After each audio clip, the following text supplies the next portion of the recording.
ಈ ಆರಾಧನೆಯ ಪ್ರಸನ್ನತೆ ಸ್ಥಾನದ ಅನುಭವವನ್ನು ದಾಖಲಿಸಿತು. ಬಹುರಾಶಕರಾದ ಯೇಸುವಿನ ನಾಮದಲ್ಲಿ ಈ ಪ್ರಾರ್ಥನೆಯನ್ನು ದೀನದಿಂದ ಬೇಡುವರಾಗಿದ್ದೇವೆ. ಇದರಿಂದ ಹಾಡುವ ಸಂಗೀತದಲ್ಲಿ 27ನೇ ಸಂಗೀತವನ್ನು ಮಾಡೋಣ. ಸಂಗೀತಗಳಲ್ಲಿ 27ನೇ ಸಂಗೀತವನ್ನು ಮಾಡೋಣ. ಎಲ್ಲರೂ ಕೂಡಿ ಹಾಡುವ ದೇವರು ಪ್ರೀತಿಗೆ ಭೂಪರಲೋಕವೂ ಸಹ ಹಾಡಲಿ ಪ್ರೀತಿಗೆ.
ಸಾಮಾಜಿಕ ಅಂತರವನ್ನು ಕಾಯ್ದುಕೊಳ್ಳುವುದರ ಮೂಲಕವಾಗಿ ಕುಳಿತುಕೊಳ್ಳುವಂತೆ ಕೇಳಿಕೊಳ್ಳುತ್ತೇನೆ. ಸಾಮಾಜಿಕ ಅಂತರವಿರಲಿ. ಸಾಮಾಜಿಕ ಅಂತರವಿರಲಿ. ಮಾಸ್ಕ್ ಧರಿಸಿ. ಹಾಡುವಂತಹ ವೇಳೆಯಲ್ಲಿ ನೀವು ಬೇಕಾದರೆ ಮಾಸ್ಕನ್ನು ಕೆಳಗೆ ಸರಿಸಿಕೊಂಡು ಹಾಡುವಂತೆಯೂ ಮತ್ತು ಪ್ರತ್ಯುತ್ತರ ನೀಡುವಾಗ ಮಾಸ್ಕನ್ನು ಧರಿಸದೆ ಅಥವಾ ಸರಿಸಿಕೊಂಡು ನೀವು ಪ್ರತ್ಯುತ್ತರವನ್ನು ನೀಡುವಂತೆ ಪ್ರೀತಿಯನ್ನು ಕೇಳಿಕೊಳ್ಳುತ್ತೇನೆ.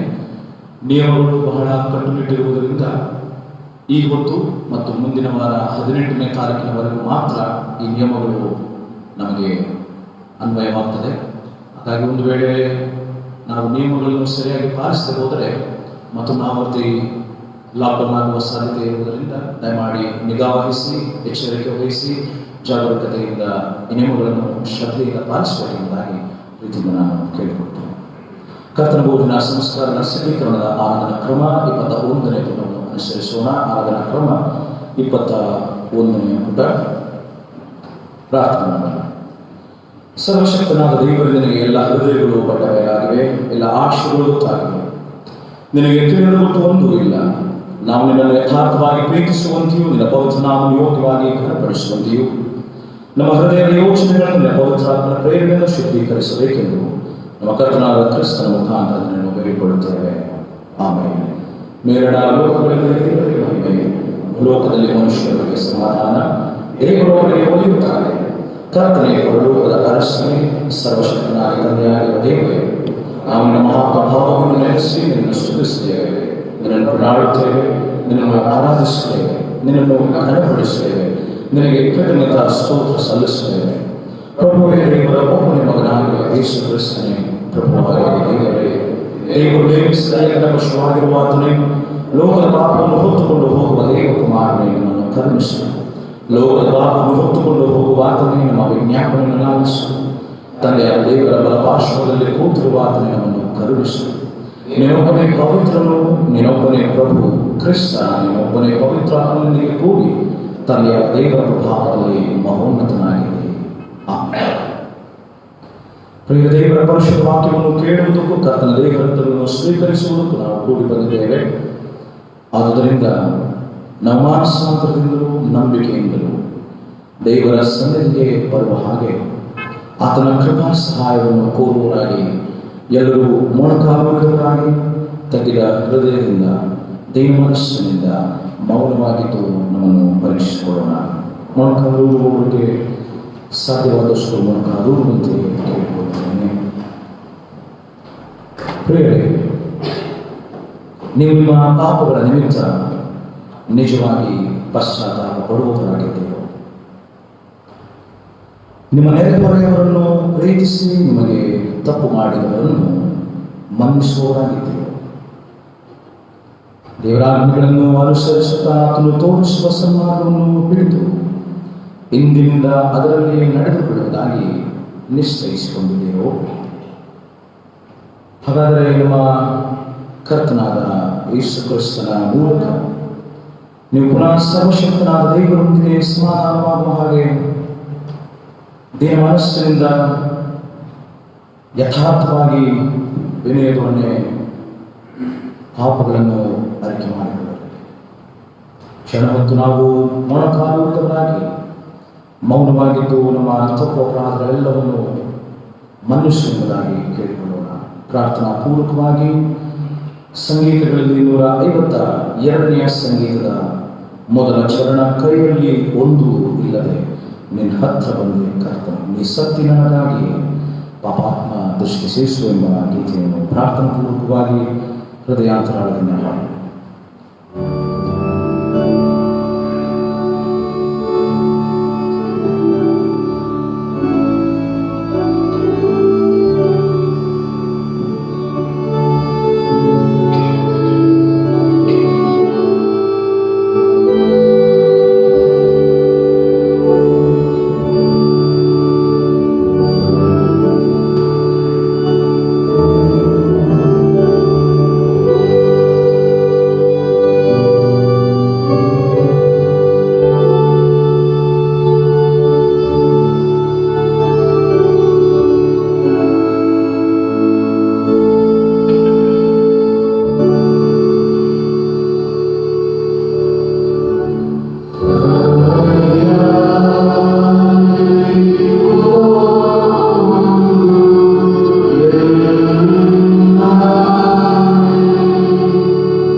ದೇವರ ಊಟಾಗಿ ಮಾಡೋಣ.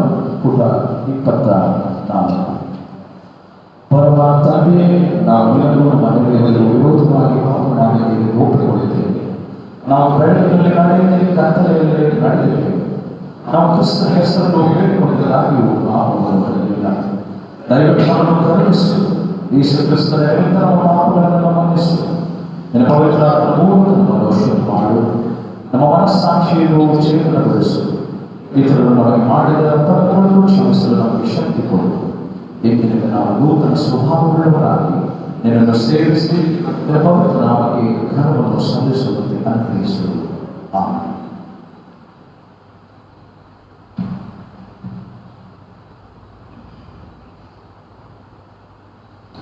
ಯೇಸು ಕ್ರಿಸ್ತನ ಮೂಲಕ ತನ್ನ ಕಡೆಗೆ ಯಥಾರ್ಥವಾಗಿ ತಿಳಿದುಕೊಳ್ಳುವವರೆಲ್ಲರಿಗೂ ದೇವರು ದಯಪಾಲಿಸಿರುವ ಶುಭವಾಕ್ಯವನ್ನು ಕೇಳಿ.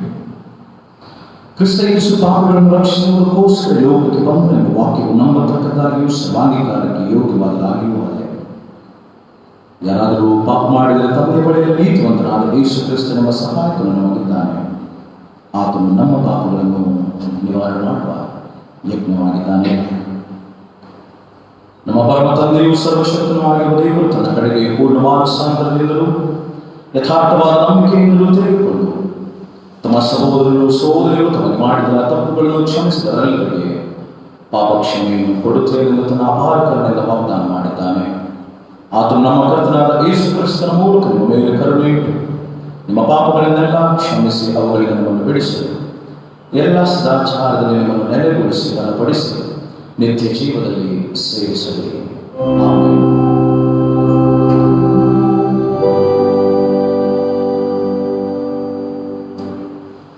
ಕರ್ತನು ಹೊಂದಿರಲಿ. ಪ್ರಾರ್ಥನೆ ಮಾಡೋಣ.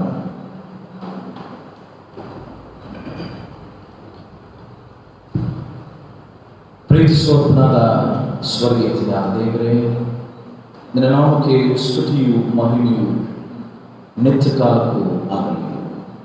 ಈ ಉದಯದ ಜಾವದಲ್ಲಿ ನಿನ್ನನ್ನು ಆರಾಧಿಸಿ ಘನಪಡಿಸಿ ನಿನ್ನ ಸನ್ನಿಧಾನಕ್ಕೆ ನಾವು ಕಾಲಿಡುವ ಹಾಗೆ, ಸಂಸ್ಕಾರದಲ್ಲಿ ಭಾಗಿಯಾಗುವ ಹಾಗೆ, ನಿನ್ನ ಆಶೀರ್ವಾದಕ್ಕೆ ನಮ್ಮನ್ನು ಪಾತ್ರನಾಗಿಸುವುದಕ್ಕೋಸ್ಕರವಾಗಿ ನಿನಗೆ ಸ್ತೋತ್ರವಾಗಲಿ.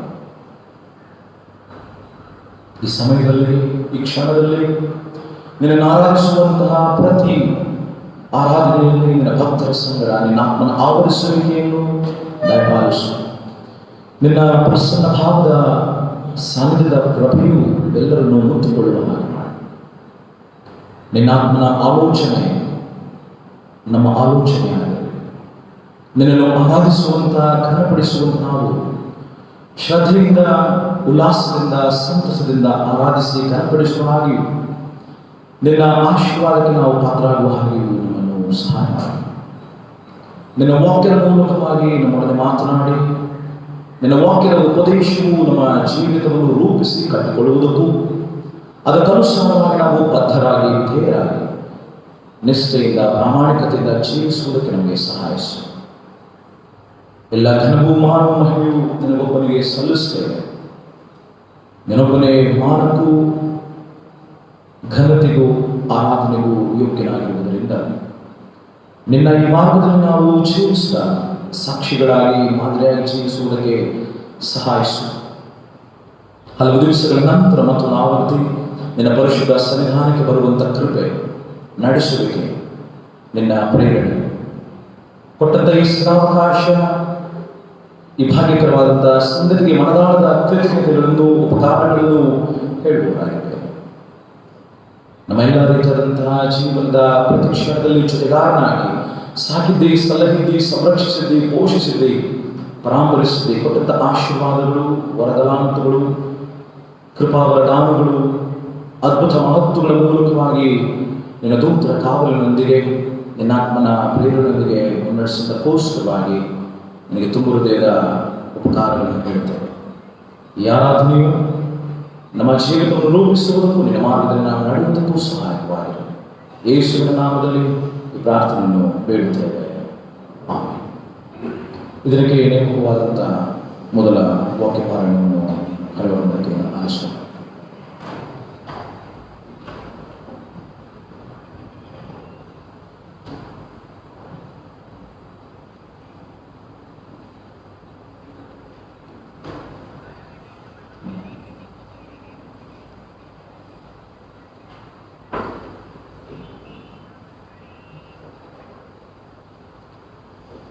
ಉದಯದ ಆರಾಧನೆಯ ಮೊದಲನೇ ಪಾರಾಯಣಗಳನ್ನು ಆರಿಸಿಕೊಂಡಿರುವ ಸತ್ಯವೇದ ಭಾಗವು ಕೀರ್ತನೆಗಳ ಸಂಗ್ರಹ 15ನೇ ಅಧ್ಯಾಯ 1ನೇ ವಚನದಿಂದ 5 ವಚನಗಳ ಪೂರ್ತಿಯಾಗಿದೆ.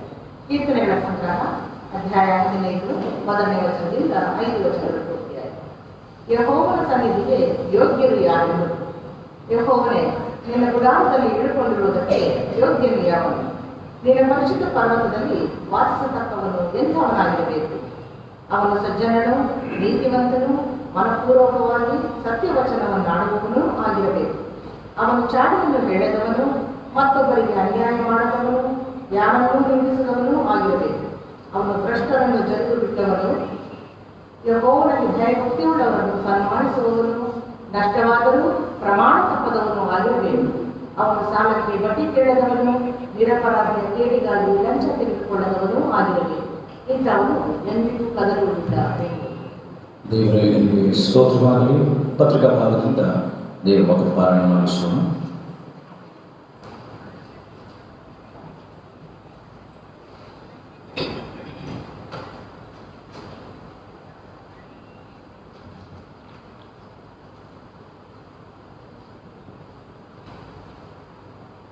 ಬೆಳಗಿನ ಪರಿಶುದ್ಧ ದೇವಾಲಯದಲ್ಲಿ ಆರಿಸಿಕೊಂಡ 2ನೇ ವೇದ ಭಾಗವು ಪೌಲನು ತಿಮೋಥೆಯನಿಗೆ ಬರೆದ ಮೊದಲನೇ ಪತ್ರಿಕೆ ಅಧ್ಯಾಯ 3 ವಚನ 1ರಿಂದ 13ರವರೆಗೆ.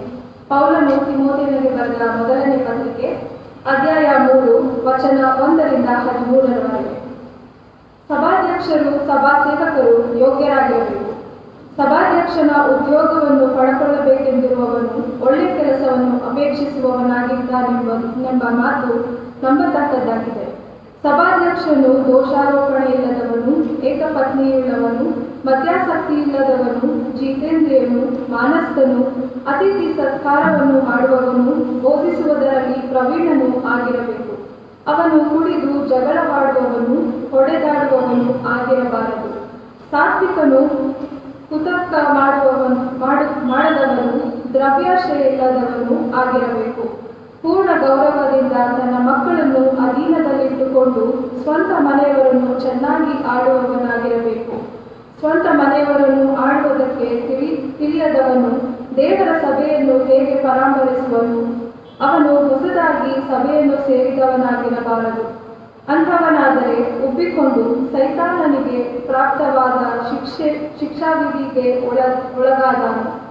ಇದಲ್ಲದೆ ಅವನು ಹೊರಗಣವರಿಂದ ಒಳ್ಳೆಯವನೆನಿಸಿಕೊಂಡಿರಬೇಕು. ಇಲ್ಲದಿದ್ದರೆ ನಿಂದೆಗೆ ಗುರಿಯಾಗುವನು ಮತ್ತು ಸೈತಾನನ ಉರುಳಿನೊಳಗೆ ಸಿಕ್ಕಿಬಿದ್ದಾನು. ಅದೇ ರೀತಿಯಾಗಿ ಸಭಾ ಸೇವಕರು ಗೌರವವುಳ್ಳವರಾಗಿರಬೇಕು. ಅವರು 2 ಮಾತಿನವರು, ಮದ್ಯನಿರತರು, ನೀಚ ಲಾಭವನ್ನು ಅಪೇಕ್ಷಿಸುವವರು ಆಗಿರದೆ ನಂಬಿದವರಿಗೆ ಪ್ರಕಟವಾಗಿರುವ ಸತ್ಯಾರ್ಥವನ್ನು ಶುದ್ಧ ಮನಸ್ಸಾಕ್ಷಿಯಿಂದ ಕೈಕೊಳ್ಳುವವರಾಗಿರಬೇಕು. ಇದಲ್ಲದೆ ಅವರು ಮೊದಲು ಪರೀಕ್ಷಿಸಲ್ಪಡಬೇಕು. ತರುವಾಯ ಅವರ ಮೇಲೆ ಯಾರೂ ತಪ್ಪು ಹೊರಿಸದಿದ್ದರೆ ಸಭಾ ಸೇವಕರ ಉದ್ಯೋಗವನ್ನು ನಡೆಸಲಿ. ಹಾಗೆಯೇ ಸಭಾ ಸೇವಕಿಯರಾದ ಸ್ತ್ರೀಯರು ಗೌರವವುಳ್ಳವರಾಗಿರಬೇಕು. ಚಾಡಿ ಹೇಳುವವರಾಗಿರದೆ ಮದ್ಯಾಸಕ್ತಿ ಇಲ್ಲದವರಾಗಿಯೂ ಎಲ್ಲ ವಿಷಯಗಳಲ್ಲಿ ನಂಬಿಗಸ್ತರಾಗಿಯೂ ಇರಬೇಕು. ಸಭಾ ಸೇವಕರು ಏಕಪತ್ನಿಯುಳ್ಳವರು, ತಮ್ಮ ಮಕ್ಕಳನ್ನು ಮನೆಯವರನ್ನು ಚೆನ್ನಾಗಿ ಆಳುವವರು ಆಗಿರಬೇಕು. ಸಭಾ ಸೇವಕರಾಗಿ ಚೆನ್ನಾಗಿ ಕೆಲಸ ಮಾಡಿದವರು ತಮಗೆ ಒಳ್ಳೆ ಪದವಿಯನ್ನು ಕ್ರಿಸ್ತ ಯೇಸುವಿನಲ್ಲಿರುವ ನಂಬಿಕೆಯ ಸಂಬಂಧವಾಗಿ ಬಹು ಧೈರ್ಯವನ್ನು ಸಂಪಾದಿಸಿಕೊಳ್ಳುತ್ತಾರೆ ಎಂಬುದು. ದೇವರಿಗೆ ಸ್ತೋತ್ರವಾಗಲಿ. ಎದುರಿಂತು ನಾವು ದೇವರ ಘನಕ್ಕಾಗಿ ಹಾಡುವ ಸಂಗೀತ 231ನೆಯ ಸಂಗೀತವನ್ನು ಹಾಡೋಣ. ಸಂಗೀತಗಳಲ್ಲಿ 231ನೆಯ ಸಂಗೀತ ದೇವ ಸೇವೆ ಮಾಡು ಕಾಲ ನೀಗುತ್ತೆ, ಜಾಗರೂಕನಾಗೂ ಜನ ಸಾಯುತ್ತೆ, ವಾಕ್ಯ ಸಾರಿ ಹೇಳು, ಹೋಗು ಈಗಲೇ, ಪ್ರೀತಿಯಿಂದ ಸಾರು ರಾತ್ರಿ ಬರುತ್ತೆ.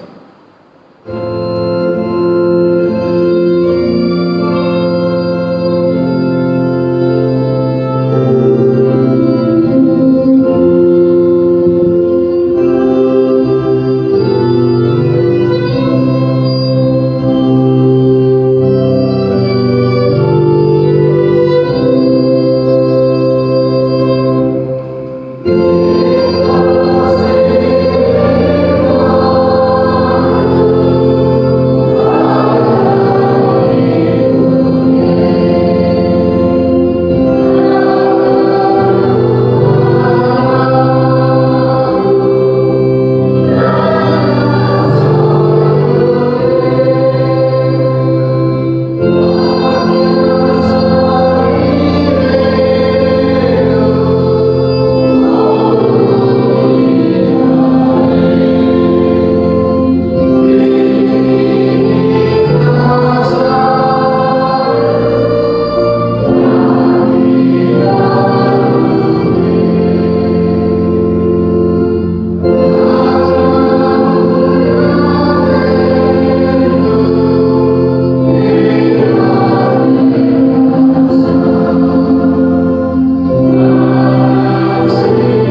ಸುವಾರ್ಥ ಭಾಗದಿಂದ ದೇವವಾದ ಕಾರಣವನ್ನು ಆಲಿಸೋಣ.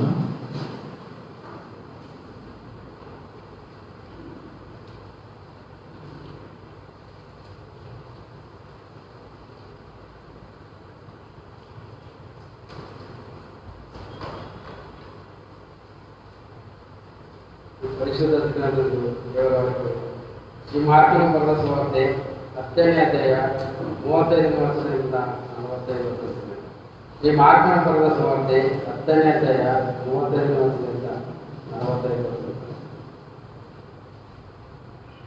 ಯೇಸು ತನ್ನ ಶಿಷ್ಯರಿಗೆ ದೀನ ಭಾವವಿರಬೇಕೆಂದು ಬೋಧಿಸಿತು.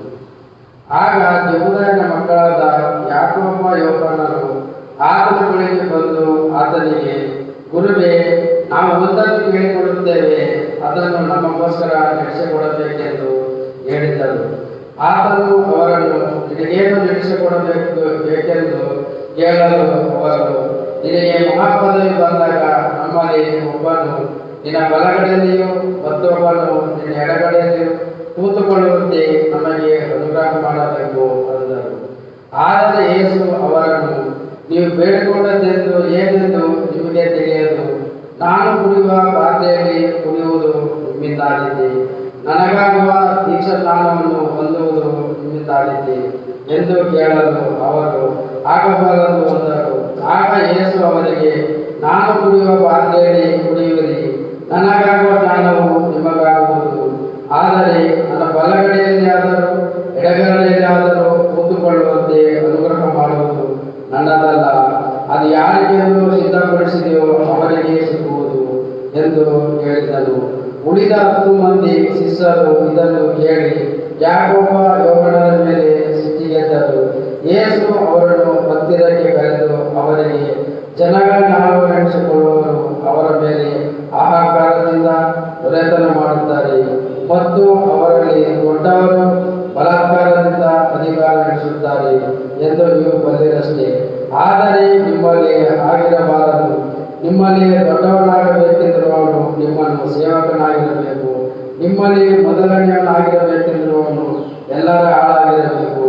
ಮನುಷ್ಯಕುಮಾರನು ಸಹ ಸೇವೆ ಮಾಡಿಸಿಕೊಳ್ಳುವುದಕ್ಕೆ ಬರಲಿಲ್ಲ, ಸೇವೆ ಮಾಡುವುದಕ್ಕೆ ಅನೇಕರನ್ನು ಬಿಡಿಸಿಕೊಳ್ಳುವುದಕ್ಕಾಗಿ ತನ್ನ ಪ್ರಾಣವನ್ನು ಈಡುಕೊಡುವುದಕ್ಕೆ ಬಂದನು ಎಂದು ಹೇಳಿದನು. ಕ್ರಿಸ್ತನಿಗೆ ಸ್ತೋತ್ರ.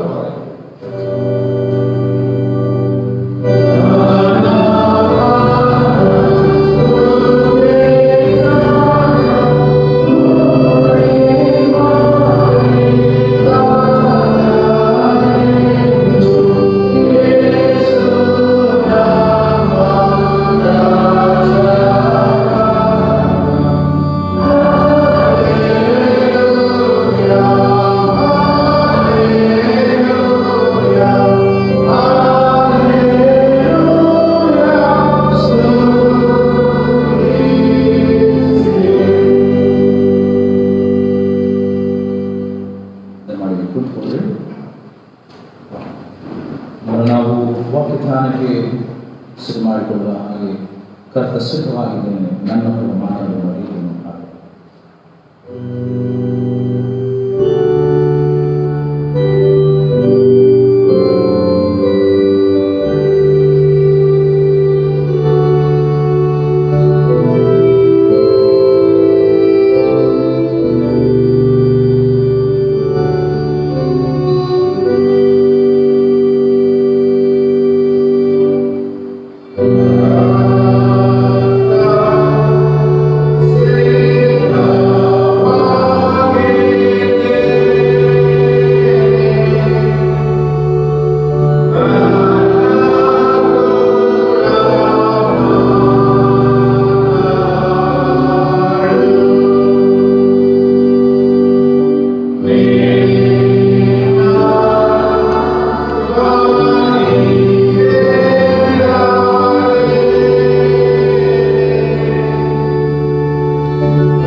ವಾಕ್ಯವಾಗಿ ನರಾವತಾರವನ್ನೆತ್ತಿ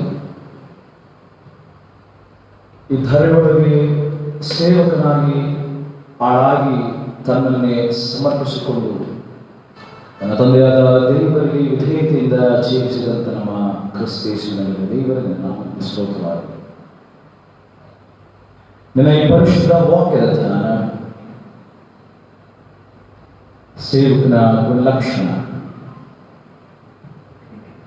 ಈ ಸಭಾ ಸೇವೆಗೆ ನಮ್ಮನ್ನು ನಾವು ಸಿದ್ಧಪಡಿಸಿಕೊಳ್ಳುವುದಕ್ಕೂ ಮಾಡುವುದಕ್ಕಿರುವಂತಹ ಗುಣಲಕ್ಷಣಗಳು, ಅರ್ಹತೆಗಳನ್ನು, ಅಸೇವಾ ವೈಖರಿ ಶೈಲಿಗಳನ್ನು ನಾವು ವಾಕ್ಯದ ಮೂಲಕವಾಗಿ ಧ್ಯಾನ ಮಾಡಿದ್ದೇವೆ.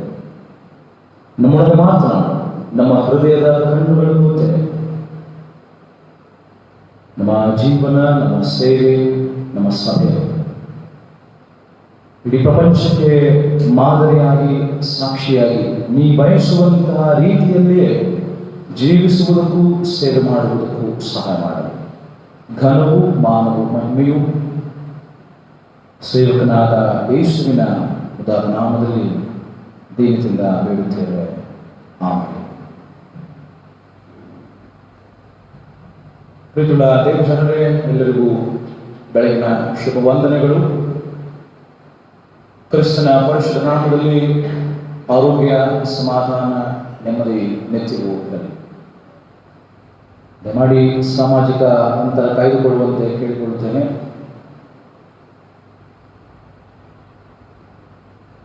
ನಾಲ್ಕು ಮಂದಿ ಇದ್ದೀರಿ. 4 ಮಂದಿ ಇರುವ ಸ್ಥಳದಲ್ಲಿ, 3 ಮಂದಿ ಇರುವ ಸ್ಥಳದಲ್ಲಿ, ವಿಶಾಲವಾಗಿರುವಂಥ ಸ್ಥಳದಲ್ಲಿ, ಖಾಲಿ ಇರುವಂಥ ಸ್ಥಳದಲ್ಲಿ ನಿಮ್ಮ ಆಸನವನ್ನು ಸ್ವೀಕರಿಸುವಂಥ ಪ್ರೀತಿಯಿಂದ ಹೇಳಿಕೊಳ್ಳುತ್ತೇನೆ.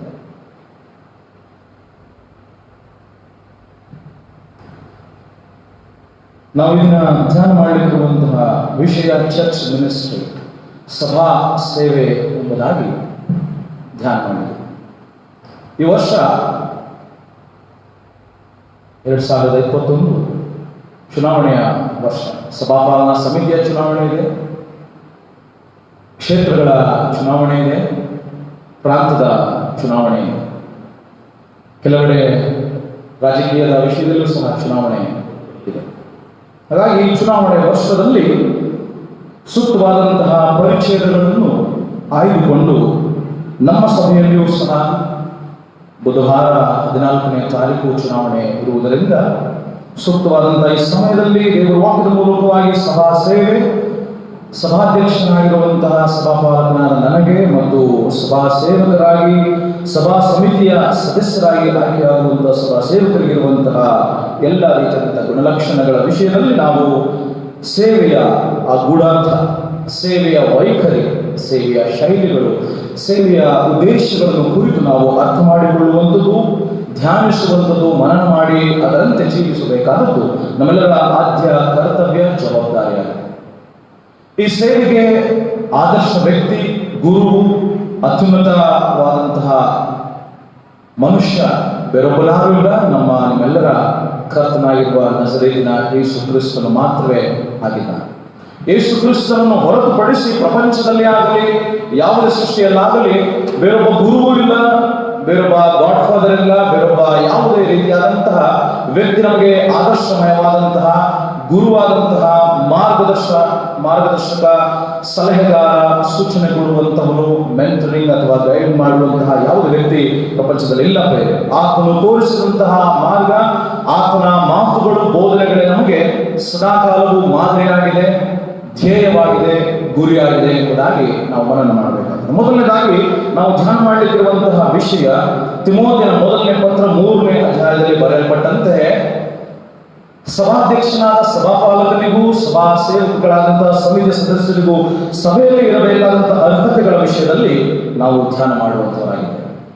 ತಿಮೋಥೆಯನಿಗೆ ಬರೆದ ಮೊದಲನೇ ಪತ್ರ 3ನೇ ಅಧ್ಯಾಯ ಮೊದಲ 13 ವಚನದಲ್ಲಿ ಸಭಾಪಾಲಕನಾಗಿ ಸಭಾಧ್ಯಕ್ಷನಿಗೂ ಸಭಾ ಸಮಿತಿಯ ಸದಸ್ಯರಿಗೂ ಇರುವಂತಹ ಅರ್ಹತೆಗಳ ವಿಷಯದಲ್ಲಿ ಪೌಲನು ಯೌವನಸ್ಥ ಸಭಾಪಾಲಕನಾದಂತಹ ತಿಮೋಥೆಯನಿಗೆ ಬರೆದಂತಹ ಪತ್ರದಲ್ಲಿ ಬಹಳ ಸ್ಪಷ್ಟವಾಗಿ, ನಿಖರವಾಗಿ, ನಿರ್ದಿಷ್ಟವಾಗಿ ತಿಳಿಸುವಂತಹ ವಿಷಯಗಳನ್ನು ನಾವಿಲ್ಲಿ ಗಮನಿಸಬೇಕಾಗಿದೆ. ಒಬ್ಬ ಸಭಾಧ್ಯಕ್ಷನು ಹೇಗಿರಬೇಕು, ಅವನ ಅರ್ಹತೆಗಳು ಏನೆಂಬುದಾಗಿ ಗಮನಿಸುವಾಗ ಎರಡನೆಯ ವಚನದಿಂದ ನಾವು ಗಮನಿಸುವುದಾದರೆ, ಸಭಾಧ್ಯಕ್ಷನು ದೋಷಾರೋಪಣೆ ಇಲ್ಲದವನು, ಏಕಪತ್ನಿಯುಳ್ಳವನು, ಮದ್ಯಾಸಕ್ತಿ ಇಲ್ಲದವನು, ಜಿತೇಂದ್ರಿಯನು, ಮಾನಸನು, ಅತಿಥಿ ಸತ್ಕಾರ ಮಾಡುವವನು, ಬೋಧಿಸುವುದರಲ್ಲಿ ಪ್ರವೀಣನು ಆಗಿರಬೇಕು ಎಂಬುದಾಗಿ ಬರೆಯಲ್ಪಟ್ಟಿದೆ. ನೋಡಿ ಎಂತಹ ಅರ್ಹತೆಗಳು! ಯಾಕಂದ್ರೆ ಈ ಪರಿಶುದ್ಧವಾದಂತಹ ಈ ಗರ್ಭಗುಡಿಯಲ್ಲಿ ಕಾಲಿಡುವಂತಹ ಈ ಸಮಿತಿ ಸೇವಕಳಾಗಿ ಇರುವಂತಹ ಪ್ರತಿಯೊಬ್ಬ ಸಭಾಧ್ಯಕ್ಷೆಯು ಇಂತಹ ಮಾನವನ್ನು, ಇಂತಹ ಅರ್ಹತೆಯನ್ನು ಹೊಂದಿದವರಾಗಿರಬೇಕು ಎಂಬುದಾಗಿ ಪೌಲನು ತಿಮೋಥೆಯನಿಗೆ, ಯವನಸ್ಥನಾದ ತಿಮೋಥೆಯನಿಗೆ ಈ ರೀತಿಯಾದಂತಹ ಪತ್ರಗಳನ್ನು ಬರೆದು ಅರ್ಹತೆಗಳ ವಿಷಯದಲ್ಲಿ ಮನನ ಮಾಡುವಂತೆ ಮತ್ತು ಅದನ್ನು ಗಮನಿಸಿ ಅದಕ್ಕನುಸಾರವಾಗಿ ಆರಿಸಿಕೊಳ್ಳುವುದಕ್ಕೆ, ನೇಮಕ ಮಾಡುವುದಕ್ಕೆ ತಿಳಿಸುವನಾಗಿದ್ದಾನೆ. 3ನೇ ವಚನದಲ್ಲಿ ಹೇಳ್ತಾನೆ, ಅವನು ಕುಡಿದು ಜಗಳವಾಡುವವನು, ಹೊಡೆದಾಡುವವನು ಆಗಿರಬಾರದು. ಮನುಷ್ಯ ಸಾತ್ವಿಕನು, ಕುತರ್ಕ ಮಾಡದವನು, ದ್ರವ್ಯಾಶಯ ಇಲ್ಲದವನು ಆಗಿರಬೇಕು.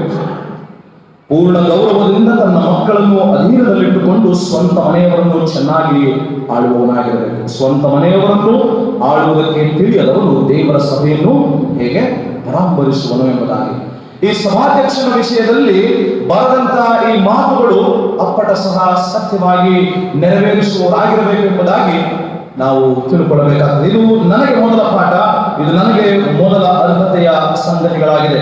ನಾನು ನನ್ನ ಮನೆಯನ್ನು ಸರಿಯಾದ ರೀತಿಯಲ್ಲಿ ಸಾಕುವವನು, ಪರಾಮರಿಸುವವನು, ಪೋಷಿಸುವವನಾಗಿರಬೇಕು. ತದನಂತರದಲ್ಲಿ ಸಭೆಯನ್ನು ಪೋಷಿಸುವಂತವನಾಗಿರಬೇಕು ಎಂಬುದಾಗಿ ಇಲ್ಲಿ ತಿಳಿಸಲ್ಪಟ್ಟಿದೆ.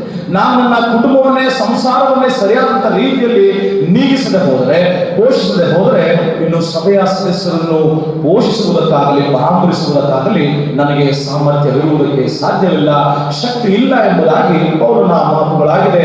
ಅರ್ಹತೆಗಳ ವಿಷಯದಲ್ಲಿ ತಿಳಿಸುವಂತದ್ದಾಗಿದೆ.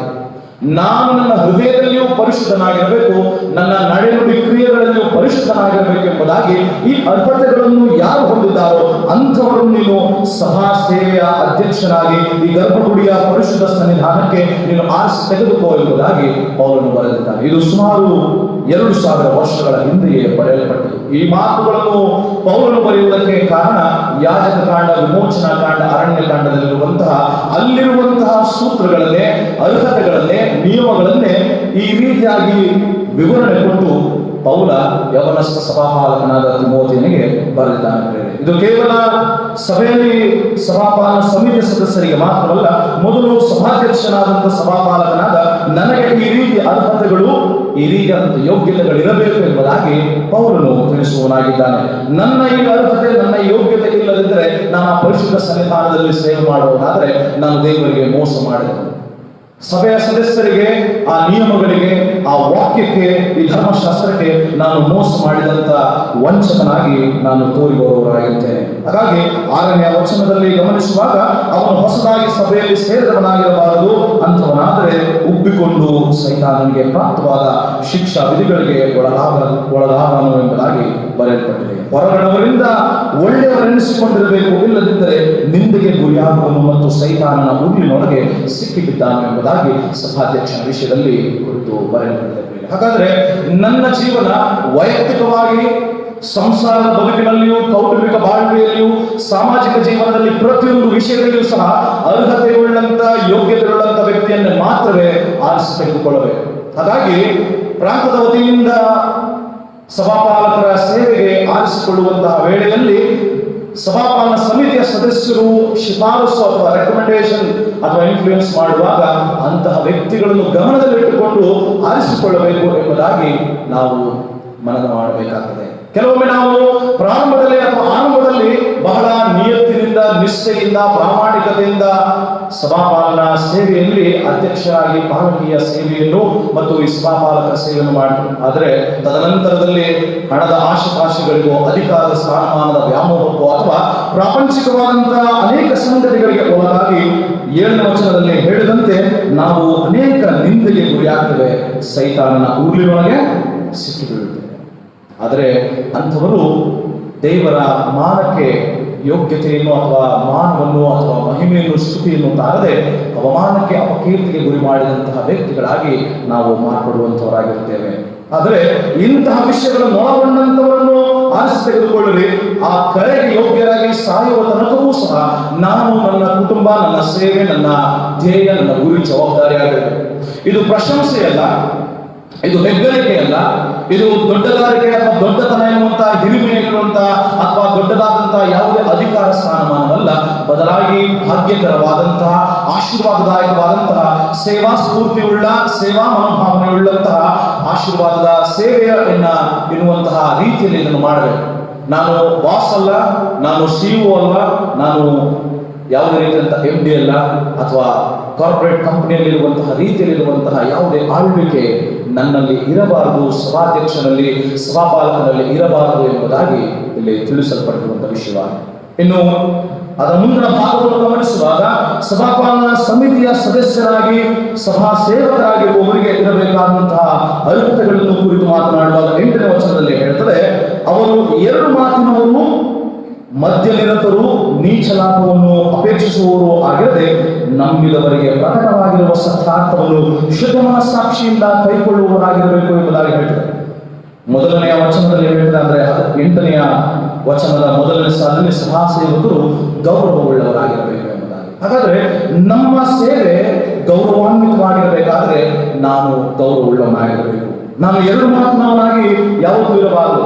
ಇಲ್ಲಿ ಒಂದು ಮಾತನಾಡುವಂಥದ್ದು, ಬೇರೊಂದು ಕಡೆ ಇನ್ನೊಂದು ಮಾತನಾಡುವಂಥದ್ದು, ಅಥವಾ ಸಭೆಯಲ್ಲಿ ಒಂದು ರೀತಿಯಾದಂತಹ ಮಾತು, ಸಭೆಯಿಂದ ಹೊರಗೆ ಹೋದ ನಂತರ ಇನ್ನೊಂದು ಮಾತು ಎಂಬುದಾಗಿ ಇರಬಾರದು ಎಂಬುದಾಗಿ ಹೇಳ್ತದೆ.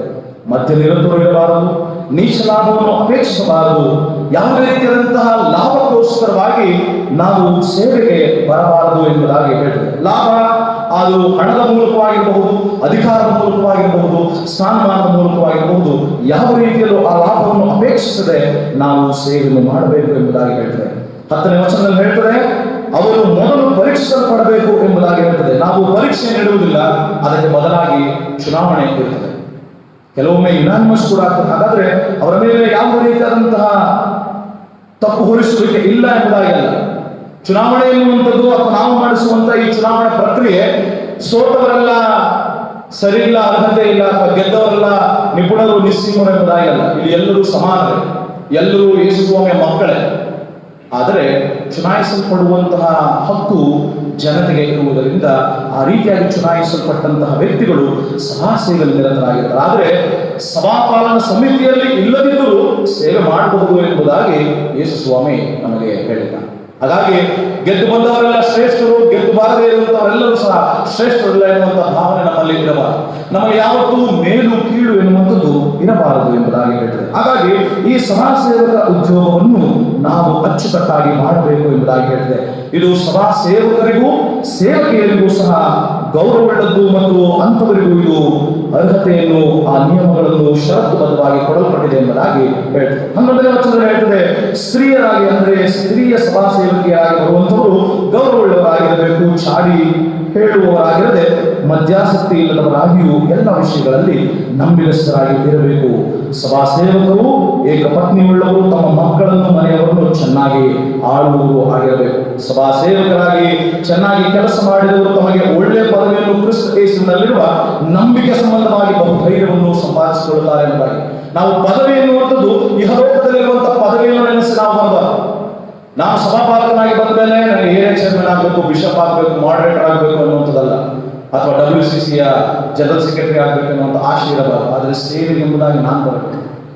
ಸಭಾಪಾಲನಾ ಸಮಿತಿಯ ಸದಸ್ಯರಲ್ಲಿ ನಾನು ಬೋರ್ಡ್ ಮೆಂಬರ್ ಆಗಬೇಕು, ಕಾರ್ಯದರ್ಶಿ ಆಗಬೇಕು, ಖಜಾಂಚಿ ಆಗಬೇಕು, ಅಥವಾ ವಿವಿಧ ಸಮಿತಿಗಳಲ್ಲಿ ನಾನು ಅರ್ಹತೆಯನ್ನು ಹೊಂದಿದವನಾಗಿರುವುದರಿಂದ ಸ್ಥಾನಮಾನ ಪಡೆಯಬೇಕು, ಅಧಿಕಾರವನ್ನು ಹೊಂದಬೇಕು ಎನ್ನುವಂಥ ಆಶೆಯಿಂದ ಬರಬಾರದು. ಇಲ್ಲಿ ಹೇಳಿರುವಂತಹ ಆ ಒಳ್ಳೆ ಪದವಿ ದೇವರ ರಾಜ್ಯದಲ್ಲಿ ನನಗೂ ನಮ್ಮೆಲ್ಲರಿಗೂ ಸ್ಥಾನಮಾನ ಹೊಂದುವುದಕ್ಕೆ, ಆ ಬಾಧ್ಯಸ್ಥಿಕೆಯನ್ನು ಹೊಂದುವಂಥದ್ದಕ್ಕೆ ನಾವು ಬರಬೇಕು ವಿನ ಯಲೋಕದಲ್ಲಿರುವಂತಹ ಸ್ಥಾನಮಾನಕ್ಕಾಗಲಿ ಅಧಿಕಾರಕ್ಕಾಗಲಿ ನಾವು ಆಶೆಪಟ್ಟು ಸಭಾ ಸೇವೆಗೆ ನಾನು ಎಂದಿಗೂ ಬರಲೇಬಾರದು. ಒಂದು ವೇಳೆ ಹಾಗೆ ಬಂದರೂ ಮನುಷ್ಯರು ಸುಮ್ಮನಿದ್ದರೂ ದೇವರು ಸುಮ್ಮನೆ. ಯಾಕಂದ್ರೆ ಇದು ನನ್ನ ಸೇವೆಯೂ ಅಲ್ಲ, ನಿಮ್ಮ ಸೇವೆಯೂ ಅಲ್ಲ, ಸಭಾ ಸೇವೆಯೂ ಅಲ್ಲ, ಬದಲಾಗಿ ಇದು ದೇವರ ಸೇವೆ. ಇದು ದೇವರ ಪರಿಶುದ್ಧ ಸನ್ನಿಧಾನ. ಇಲ್ಲಿ ದೇವರ ಆಳ್ವಿಕೆ, ದೇವರ ನಡೆಸುವಿಕೆ, ದೇವರ ಆಲೋಚನೆ, ದೇವರ ಮಾರ್ಗಗಳು, ದೇವರ ಚಿತ್ತ, ದೇವರ ಇಚ್ಛೆ ನೆರವೇರುವಂತಹ ಸ್ಥಳವು ಮತ್ತು ಜಾಗವು ಮತ್ತು ಅಂತಹ ಸ್ಥಾನಮಾನವು ಇರುವುದಕ್ಕಾಗಿ ನಾವು ಆ ಸೇವೆಗೆ ಗಣ್ಯ ಮನೋಭಾವನೆಯಿಂದ ಬರತಕ್ಕದ್ದು ನಮ್ಮೆಲ್ಲರ ಆದ್ಯ ಕರ್ತವ್ಯ, ನಮ್ಮೆಲ್ಲರ ನಿಜವಾದಂತಹ ಸೇವಾ ಮನೋಭಾವ ಎನ್ನುವಂಥದ್ದನ್ನು ಈ ಅರ್ಹತೆಗಳ ಮೂಲಕವಾಗಿ ಪೌಲನು ನಮಗೆ ತಿಳಿಸ್ತಾನೆ. ಎರಡನೇದಾಗಿ, ಆ ಸಭಾ ಸೇವಕನಾಗಿ ಇರುವಂತಹ ಯಾರೇ ಆಗಲಿ ಅವರಿಗೆ ಇರುವಂತಹ ನಡೆ, ನುಡಿ, ಕ್ರಿಯೆಗಳು ಹೇಗೆ ಇರಬೇಕು ಎಂಬುದಾಗಿ ಕೀರ್ತನೆಗಳ ಸಂಗ್ರಹದಿಂದ ನಾವು ತಿಳ್ಕೊಳ್ಳುತ್ತೇವೆ. ಕೀರ್ತನೆಗಳ ಸಂಗ್ರಹದ ಮೂಲಕವಾಗಿ ನಾವು ತಿಳ್ಕೊಳ್ಳುವಂತಹ ವಿಷಯ, ನಾವು ಸಭಾ ಸೇವಕರಾಗಿ, ಸಭಾಧ್ಯಕ್ಷನಾಗಿ ನಾನು ಸಭೆಯಲ್ಲಿ ಸೇವೆ ಮಾಡುವುದಕ್ಕೆ ನಾನು ಆರಿಸಿಕೊಂಡ ಮೇಲೆ ನನ್ನ ನಡೆ ಹೇಗಿರಬೇಕು, ನನ್ನ ನುಡಿ ಹೇಗಿರಬೇಕು, ನನ್ನ ವರ್ತನೆ ಹೇಗಿರಬೇಕು, ನನ್ನ ಸ್ವಭಾವ ಹೇಗಿರಬೇಕು, ನನ್ನ ಸೇವೆ ವೈಖರಿ ಹೇಗಿರಬೇಕು ಎಂಬುದಾಗಿ ಹೇಳುವಾಗ, ಈ ಪರಿಶುದ್ಧ ಸನ್ನಿಧಾನಕ್ಕೆ ಬಂದವನು ಅಥವಾ ಬಂದವಳು ಅಥವಾ ಯಾರೇ ಇರಲಿ ಅಂಥವರು ಮೊದಲನೇ ವಚನದಲ್ಲಿ ಹೇಳುವಂತ ಮಾತು, ನಿನ್ನ ಗುಡಾರದಲ್ಲಿ ಇಳುಕೊಂಡಿರುವುದಕ್ಕೆ, ಅಂದ್ರೆ those who dwell in the house of Yahweh. ಇಲ್ಲಿ ಉಳುಕೊಳ್ಳುವುದಕ್ಕೆ ಅಂದ್ರೆ ಟೆಂಟ್ ಹಾಕುವುದಕ್ಕೆ ಅಂದ್ರೆ ಡ್ವೆಲ್ ಎಂಬಂತ ಆ ಮಾತು ಇಳುಕೊಂಡು ಗುಡಾರದಲ್ಲಿ ಇಳುಕೊಳ್ಳುವಂಥದ್ದು. ಅಂದ್ರೆ ಈ ಪರಿಶುದ್ಧ ಸನ್ನಿಧಾನದಲ್ಲಿ ಇದ್ದುಕೊಂಡು ಸೇವೆ ಮಾಡುವವನು ಯೋಗ್ಯನು ಯಾವನು ಎಂಬುದಾಗಿ ಹೇಳುವಂತ ಪ್ರಶ್ನೆಗೆ, ನಿನ್ನ ಪರಿಶುದ್ಧ ಪರ್ವತದಲ್ಲಿ ವಾಸ ಮಾಡುವಂತ ಸೇವೆ ಮಾಡುವಂತವನು ಎಂತವನು ಎಂಬುದಾಗಿ ಹೇಳುವಾಗ ಎರಡನೇ ವಚನದಿಂದ ಉತ್ತರ ಕೊಡ್ತದೆ, ಸಜ್ಜನನಾಗಿರಬೇಕಂತ. ನಾನು ಸಜ್ಜನನಾಗಿರಬೇಕು, ನನ್ನೊಂದಿಗಿರುವಂತಹ ಸಮಿತಿಯ ಸದಸ್ಯರು ಸಜ್ಜನನಾಗಿರಬೇಕು. ಆದರೆ ಅದೇ ಕೀರ್ತನೆ ಗ್ರಂಥಕರ್ತ ಹೇಳ್ತಾನೆ, ಈ ಹಿಂದಿನ ಪುಟವನ್ನು ಗಮನಿಸಿರಿ. ಹಿಂದಿನ ಪುಟವನ್ನು ಗಮನಿಸುವಾಗ ಆ ಮನುಷ್ಯ ಎಂಥವರೇ ಇರಲಿ, ನಾನಾಗಿರಲಿ ಅಥವಾ ಯಾರೇ ಇರಲಿ ಅಂಥವರು, 3ನೇ ವಚನ 12ನೇ ಕೀರ್ತನೆ ಗಮನಿಸಿ. 12ನೇ ಕೀರ್ತನೆ 2, 3, 4ನೇ ವಚನವನ್ನು ಗಮನಿಸುವಾಗ, ಪ್ರತಿಯೊಬ್ಬರು ನೆರೆಯವರೊಡನೆ ಹುಸಿಯನ್ನಾಡುತ್ತಾರೆ, ಸುಳ್ಳು ಹೇಳುವಂಥವರು ಎಂಬುದಾಗಿ ಅವರ ವಂಚನೆಯ ತುಟಿಗಳಿಂದ ಹೊರಗೊಂಡು ಒಳಗೊಂಡು ಮಾತನಾಡುತ್ತಾರೆ. 2 ಮಾತಿನವರುಳ್ಳವರಾಗಿರಬಾರದು ಎಂಬುದಾಗಿ ತಿಮೋಥೆಯನ ಪತ್ರದಲ್ಲಿ ಪೌಲನು ಹೇಳ್ತಾನೆ. ಇಲ್ಲಿ ದೇವರ ಭಕ್ತನಾದಂತ ದಾವೀದನು ಹೇಳ್ತಾನೆ, ಈ ಮನುಷ್ಯ ಹುಸಿಯನ್ನಾಡುತ್ತಾನೆ, ತುಟಿಗಳಿಂದ ಹೊರಗೊಂಡು ಒಳಗೊಂಡು ಆಡುತ್ತಾನೆ ಎಂಬುದಾಗಿ. ಆದರೆ ಅಂಥವರು ಸಜ್ಜನನಾಗಿರುವುದಕ್ಕೆ ಸಾಧ್ಯವಿಲ್ಲ, ನೀತಿವಂತನಾಗಿರುವುದಕ್ಕೆ ಸಾಧ್ಯವಿಲ್ಲ, ಮನಪೂರ್ವಕವಾಗಿ ಸತ್ಯವಚನ ಆಡುವುದಕ್ಕೆ ಸಾಧ್ಯವಿಲ್ಲ ಎಂಬುದಾಗಿ ಹೇಳ್ತಾನೆ. ಆದರೆ ಒಂದು ವೇಳೆ ನಾವು ಅಂಥವರನ್ನು ಆರಿಸಿಕೊಂಡ್ರೆ, ಅಂಥವರನ್ನು ನಾವು ಆರಿಸಿ ನಾವು ಸಭಾ ಸೇವೆಗೆ ಇಟ್ಟರೆ, ದಯಮಾಡಿ ತದನಂತರದಲ್ಲಿ ಆರಿಸಿಕೊಂಡ ನಂತರ, ಆರಿಸಿ ಬಂದ ನಂತರ ಸಜ್ಜನನಾಗಿ ಸೇವೆ ಮಾಡುವುದಕ್ಕೆ ಮನಸ್ಸುಳ್ಳವರಾಗಿರಬೇಕು. ಸಜ್ಜನನಾಗಿ, ನೀತಿವಂತರಾಗಿ, ಮನಪೂರ್ವಕವಾಗಿ ಸತ್ಯವಚನವನ್ನು ಆಡುವುದಕ್ಕಾದರೂ ನಾವು ಪ್ರಯತ್ನ ಮಾಡದೆ ಹೋದರೆ ದೇವರು ಸುಮ್ಮನೆ ಬಿಡುವುದಿಲ್ಲ. ಮನುಷ್ಯನ ಆಯ್ಕೆ ಒಂದು ವೇಳೆ ತಪ್ಪಾಗಿದ್ದರೂ ಆ ದೇವರ ಸೇವೆಗೆ ಬಂದಂತಹ ವೇಳೆಯಲ್ಲಿ ದೇವರು ಕೊಡುವಂತಹ ಅವಕಾಶಕ್ಕೆ, ದೇವರು ಕೊಟ್ಟಂತಹ ಆ ಭಾಗ್ಯಕರವಾದಂತಹ ಆಶೀರ್ವಾದಕ್ಕೆ ನಾವು ಯಾವಾಗಲೂ ಕೃತಜ್ಞತೆಯಿಂದ ಚಿರಋಣಿಗಳಾಗಿ ಒಳ್ಳೆಯ ಸೇವೆಯನ್ನು ಮಾಡುವವರಾಗಿರಬೇಕು. 3ನೇ ವಚನ ಹೇಳಿದ್ರೆ, 12ನೇ ಕೀರ್ತನೆ 3ನೇ ವಚನ, ಯೆಹೋವನು ವಂಚನೆಯ ತುಟಿಗಳನ್ನು, ಬಡಾಯಿ ನಾಲಿಗೆಯನ್ನು ಕಡಿದು ಬಿಡಲಿ. ನಾವು ಒಂದು ವೇಳೆ ಅನರ್ಹರನ್ನು ಅಥವಾ ಗಣನೆಗೆ ಬಾರದವರನ್ನು ನಾವೇನಾದರೂ ಆರಿಸಿ ಆ ಸಭಾ ಸೇವೆಗೆ ತಂದರೆ, ಅಂಥವರು ನೀತಿವಂತರಾಗಿ ಸಜ್ಜನರಾಗಿ ಬದುಕದೆ ಹೋದರೆ ಅಂಥವರ ತುಟಿಗಳನ್ನು, ಅಂಥವರ ಜೀವಿತವನ್ನು, ನಾಲಿಗೆಯನ್ನು ದೇವರು ಕಡಿದು ಹಾಕುತ್ತಾನೆ. 14ನೇ ಕೀರ್ತನೆಯಲ್ಲಿ ಹೇಳ್ತಾನೆ, 2ನೇ ವಚನ, ಮನುಷ್ಯರಲ್ಲಿ ತನ್ನ ಸಾನ್ನಿಧ್ಯವನ್ನು ಅಪೇಕ್ಷಿಸುವ ಬುದ್ಧಿವಂತರು ಇದ್ದಾರೋ ಎಂದು ಯೆಹೋವನು ಆಕಾಶದಿಂದ ಮನುಷ್ಯರನ್ನು ನೋಡಲಾಗಿ ಒಳ್ಳೆಯದನ್ನು ಮಾಡುವವನು ಇಲ್ಲ, ಒಬ್ಬನಾದರೂ ಇಲ್ಲ, ಪ್ರತಿಯೊಬ್ಬನು ದಾರಿ ತಪ್ಪಿದವನು, ಎಲ್ಲರೂ ಕೆಟ್ಟು ಹೋದವರು. ನನ್ನಿಂದ ಹಿಡಿದು ಸಾಮಾನ್ಯ ಜನರವರೆಗೆ ಎಲ್ಲರೂ ಕೆಟ್ಟು ಹೋದವರು. ಆದರೆ ದೇವರು ಒಂದು ಅವಕಾಶ ಕೊಡ್ತಾರೆ ಆ ಕೆಟ್ಟು ಹೋದವರಿಗೂ. ಸಜ್ಜನಿಕೆ ಇಲ್ಲದಂತಹ, ನೀತಿವಂತಿಕೆ ಇಲ್ಲದಂತಹ ಸಭಾಪಾಲಕರಿಗೂ ಸಭಾ ಸದಸ್ಯರಿಗೂ ಒಂದು ಅವಕಾಶ ಕೊಡ್ತಾನೆ. ನಿಮಗೆ ಮತ್ತೊಂದು ಅವಕಾಶ ಕೊಡ್ತಾನೆ, ನೀನು ಮನ ತಿರುಗಿಕೊಂಡು ನಿನ್ನ ಜೀವಿತವನ್ನು ಸರಿಪಡಿಸಿಕೊಂಡು ನನ್ನ ಮಾರ್ಗದಲ್ಲಿ ನಡೆಯುವುದಾದರೆ ನಾನು ನಿನ್ನನ್ನು ಪರಿಶುದ್ಧ ಸನ್ನಿಧಾನದಲ್ಲಿಯೂ ನನ್ನ ಸೇವೆಯಲ್ಲಿ ನಿನ್ನನ್ನು ಸಭೆಯಲ್ಲೂ ಇರಿಸ್ತೇನೆ. ಇಲ್ಲದಿದ್ದರೆ ನಾನು ಈ ಹಲೋಕದಿಂದಲೂ ಸಹ ತೆಗೆಯುವಂತಹ ಅಧಿಕಾರ ದೇವರಿಗೆ ಇರುವುದರಿಂದ ಎಚ್ಚರಿಕೆಯನ್ನು ನಾವು ಸೇವೆ ಮಾಡಬೇಕು. 3ನೇ ವಚನ ಹೇಳ್ತದೆ, ಅವನು ಚಾಡಿಯನ್ನು ಹೇಳದವನು, ಮತ್ತೊಬ್ಬರಿಗೆ ಅನ್ಯಾಯ ಮಾಡದವನು, ಯಾರನ್ನು ನಿಂದಿಸದವನು ಆಗಿರಬೇಕು. ಅವನು ಭ್ರಷ್ಟರನ್ನು ಜರಿದು ಬಿಟ್ಟವನು, ಯೆಹೋವನಲ್ಲಿ ಭಯಭಕ್ತಿಯುಳ್ಳವರನ್ನು ಸನ್ಮಾನಿಸುವವನು, ನಷ್ಟವಾದರೂ ಪ್ರಮಾಣ ತಪ್ಪದವನು ಆಗಿರಬೇಕು ಎಂಬುದಾಗಿ ಹೇಳ್ತಾರೆ. ನಮ್ಮ ಬದುಕಿನ ರೀತಿ ನೀತಿಗಳನ್ನು ಮಾರ್ಪಡಿಸುವಂತಹ, ಬದಲಾಯಿಸುವಂತಹ, ಪರಿವರ್ತಿಸುವಂತಹ ರೀತಿ ಇಲ್ಲಿ ನಾವು ಕಾಣುವಂತವರಾಗಿರ್ತೇವೆ. ನಾವು ಎಂಥವರಾಗಿರಬೇಕೆಂಬುದಾಗಿ ಇಲ್ಲಿ ತಿಳುವಳಿಕೆ ಕೊಡ್ತಾ ಇದೆ, ಜ್ಞಾನ ನೀಡ್ತಾ ಇದೆ, ನಮಗೆ ಮಾರ್ಗದರ್ಶಿಯಾಗಿ ನಮಗೆ ಸಲಹೆ ಕೊಡುವಂತಹ ರೀತಿಯಲ್ಲಿ ಈ ವಾಕ್ಯಗಳು ನಮಗೆ ಬರೆಯಲ್ಪಟ್ಟಿದೆ ಪ್ರಿಯರೇ. ಹಾಗಾದ್ರೆ ನಾವು ಮತ್ತೊಬ್ಬರಿಗೆ ಚಾಡಿ ಹೇಳದಂತಹ, ಅನ್ಯಾಯ ಮಾಡದಂತಹ, ಇತರ ಮನಸ್ಸುಗಳನ್ನು, ಜೀವಿತವನ್ನು ನಿಂದಿಸದೆ, ದುಃಖಕ್ಕೊಳಪಡಿಸದೆ, ಕಣ್ಣೀರಿಗೆ ಒಳಪಡಿಸದೆ, ಭ್ರಷ್ಟರನ್ನು ನಾವು ದೂರ ಬಿಟ್ಟು ದುಷ್ಟರ ಸಹವಾಸಕ್ಕಿಂತ ಕರ್ತನ ಗುಣಾರವನ್ನು ಕಾಯ್ದುಕೊಂಡಿರುವುದೇ ಲೇಸು ಎಂಬುದಾಗಿ ನಾವು ಅಂತಹ ರೀತಿಯಲ್ಲಿ ನಾವು ಕರ್ತನ ಸೇವೆಯನ್ನು ಮಾಡುವವರಾಗಿರಬೇಕು. ಭಯಭಕ್ತಿಯುಳ್ಳಂಥ ಜನರನ್ನು ನಾವು ಸನ್ಮಾನಿಸುವವರಾಗಿರಬೇಕು. ನಷ್ಟವಾದರೂ ಪ್ರಮಾಣ ತಪ್ಪದವನು ಆಗಿರಬೇಕು ಎಂಬುದಾಗಿ ಹೇಳ್ತೇವೆ. ನಷ್ಟ ಅಂದ್ರೆ ನಾನು ಕೊಟ್ಟ ಮಾತನ್ನು ಉಳಿಸಿಕೊಳ್ಳುವವನಾಗಿರಬೇಕು. ಮುಖ್ಯವಾಗಿ ನಾವು ಜನರಿಗೆ ಕೊಡುವಂಥ ಮಾತಿಗಿಂತಲೂ ದೇವರ ಮುಂದೆ ಕೊಡುವಂತಹ ಮಾತು. ಸಭಾಪಾಲನ ಸಮಿತಿಯ ಸದಸ್ಯರಾಗಿ ಆಯ್ಕೆಯಾದ ಮೇಲೆ, ಸಭಾಧ್ಯಕ್ಷನಾಗಿ, ಸಭಾಪಾಲಕನಾಗಿ ಆಯ್ಕೆಯಾದ ಮೇಲೆ ಈ ಗರ್ಭಗುಡಿಯ ಮುಂದೆ, ದೇವರ ಮುಂದೆ ನಾನು ಮಾತು ಕೊಡ್ತೇನೆ, ನಾನು ಪ್ರತಿಜ್ಞೆ ಮಾಡ್ತೇನೆ. ನಾನು ಕೊಟ್ಟಂತಹ ಪ್ರತಿಜ್ಞೆ, ನಾನು ಮಾಡಿದಂತಹ ಮಾತು, ಅದಕ್ಕೆ ಅನುಸಾರವಾಗಿ ನಾನು ನಷ್ಟಪಟ್ಟರು, ಆ ನಷ್ಟ, ಆ ಪ್ರಾಣ ನಷ್ಟಪಟ್ಟರೂ ಸರಿಯೇ, ನನ್ನ ಕುಟುಂಬಕ್ಕೆ ನಷ್ಟವಾದರೂ ಸರಿಯೇ, ನನ್ನ ಆರ್ಥಿಕತೆಗೆ ನಷ್ಟವಾದರೂ ಸರಿಯೇ, ನನ್ನ ಆರೋಗ್ಯಕ್ಕೆ ನಷ್ಟವಾದರೂ ಸರಿಯೇ, ನಾನು ಅದನ್ನು ನೆರವೇರಿಸುವವನಾಗಬೇಕು. ಯಾಕಂದ್ರೆ ನಾನು ಕೊಟ್ಟಂತಹ ಮಾತು ಅದು ಸಡಿಲವಾದಂತಹ ಮಾತಲ್ಲ. ಆ ಮಾತು ಗಂಭೀರವಾದದ್ದು, ಯೋಗ್ಯವಾದದ್ದು, ಮಾನವಾದದ್ದಾಗಿರುವುದರಿಂದ ದೇವರಿಗೆ ಕೊಟ್ಟಂತಹ ಮಾತನ್ನು ನಾವು ಯಾವಾಗಲೂ ನೆರವೇರಿಸಬೇಕು. 5ನೇ ವಚನದಲ್ಲಿ ಹೇಳ್ತಾರೆ, ಅವನು ಸಾಲಕ್ಕೆ ಬಡ್ಡಿ ಕೇಳದವನು, ನಿರಪರಾಧಿಯ ಕೇಡಿಗಾಗಿ ಲಂಚ ಕದಿದುಕೊಳ್ಳುವುದವನು ಆಗಿರಬೇಕು, ಇಂಥವನು ಎಂದಿಗೂ ಕದಲುವುದಿಲ್ಲ ಎಂಬುದಾಗಿ. ನೋಡಿ, ಲಂಚ ತಗೊಳ್ಳುವಂಥದ್ದೇ ಇಲ್ಲ. ಹಣದ ಆಶೆಪಾಶೆಗಳು, ದ್ರವ್ಯಾಶೆಗಳು ನಮ್ಮಲ್ಲಿ ಇರಲೇಬಾರದು ಎಂಬುದಾಗಿ ಹೇಳ್ತದೆ. ಆಳು ಅಂಬಲಿಗೆ ಯೋಗ್ಯನಷ್ಟೇ, ಬಲ ನಂಬಿಗಸ್ತನಾದ ಒಳ್ಳೆಯ ಆಳು ದಣಿಯ ಸೌಭಾಗ್ಯದಲ್ಲಿ ಸೇರು. ಆ ದಣಿ ನನ್ನ ನಿಮ್ಮೆಲ್ಲರ ಭೂಲೋಕದ ದಣಿಯಲ್ಲ, ನನ್ನ ನಿಮ್ಮೆಲ್ಲರ ಭೂಲೋಕದ ಯಜಮಾನನಲ್ಲ, ನನ್ನ ನಿನ್ನ ಭೂಲೋಕದ ಮೇಸ್ತ್ರಿ ಅಲ್ಲ. ನನ್ನ ನಿನ್ನನ್ನು ಸೃಷ್ಟಿ ಮಾಡಿದಂತ, ಸಾಕುವಂತ, ಸಲಹುವಂತ, ಸಂರಕ್ಷಿಸುವಂತ ರಕ್ಷಕನಾದ, ವಿಮೋಚಕನಾದ ದೇವರು, ಸೃಷ್ಟಿಕರ್ತನಾದ ದೇವರು, ಸೇವೆಗೆ ಆದರ್ಶ ವ್ಯಕ್ತಿಯಾದಂಥ ಯೇಸುವಿನ ಶಿಷ್ಯರುಗಳು ನಾವು. ಅವನು ನಮ್ಮ ಗುರು, ಅವನು ನಮ್ಮ ಒಡೆಯ, ಅವನು ನಮ್ಮ ಯಜಮಾನ.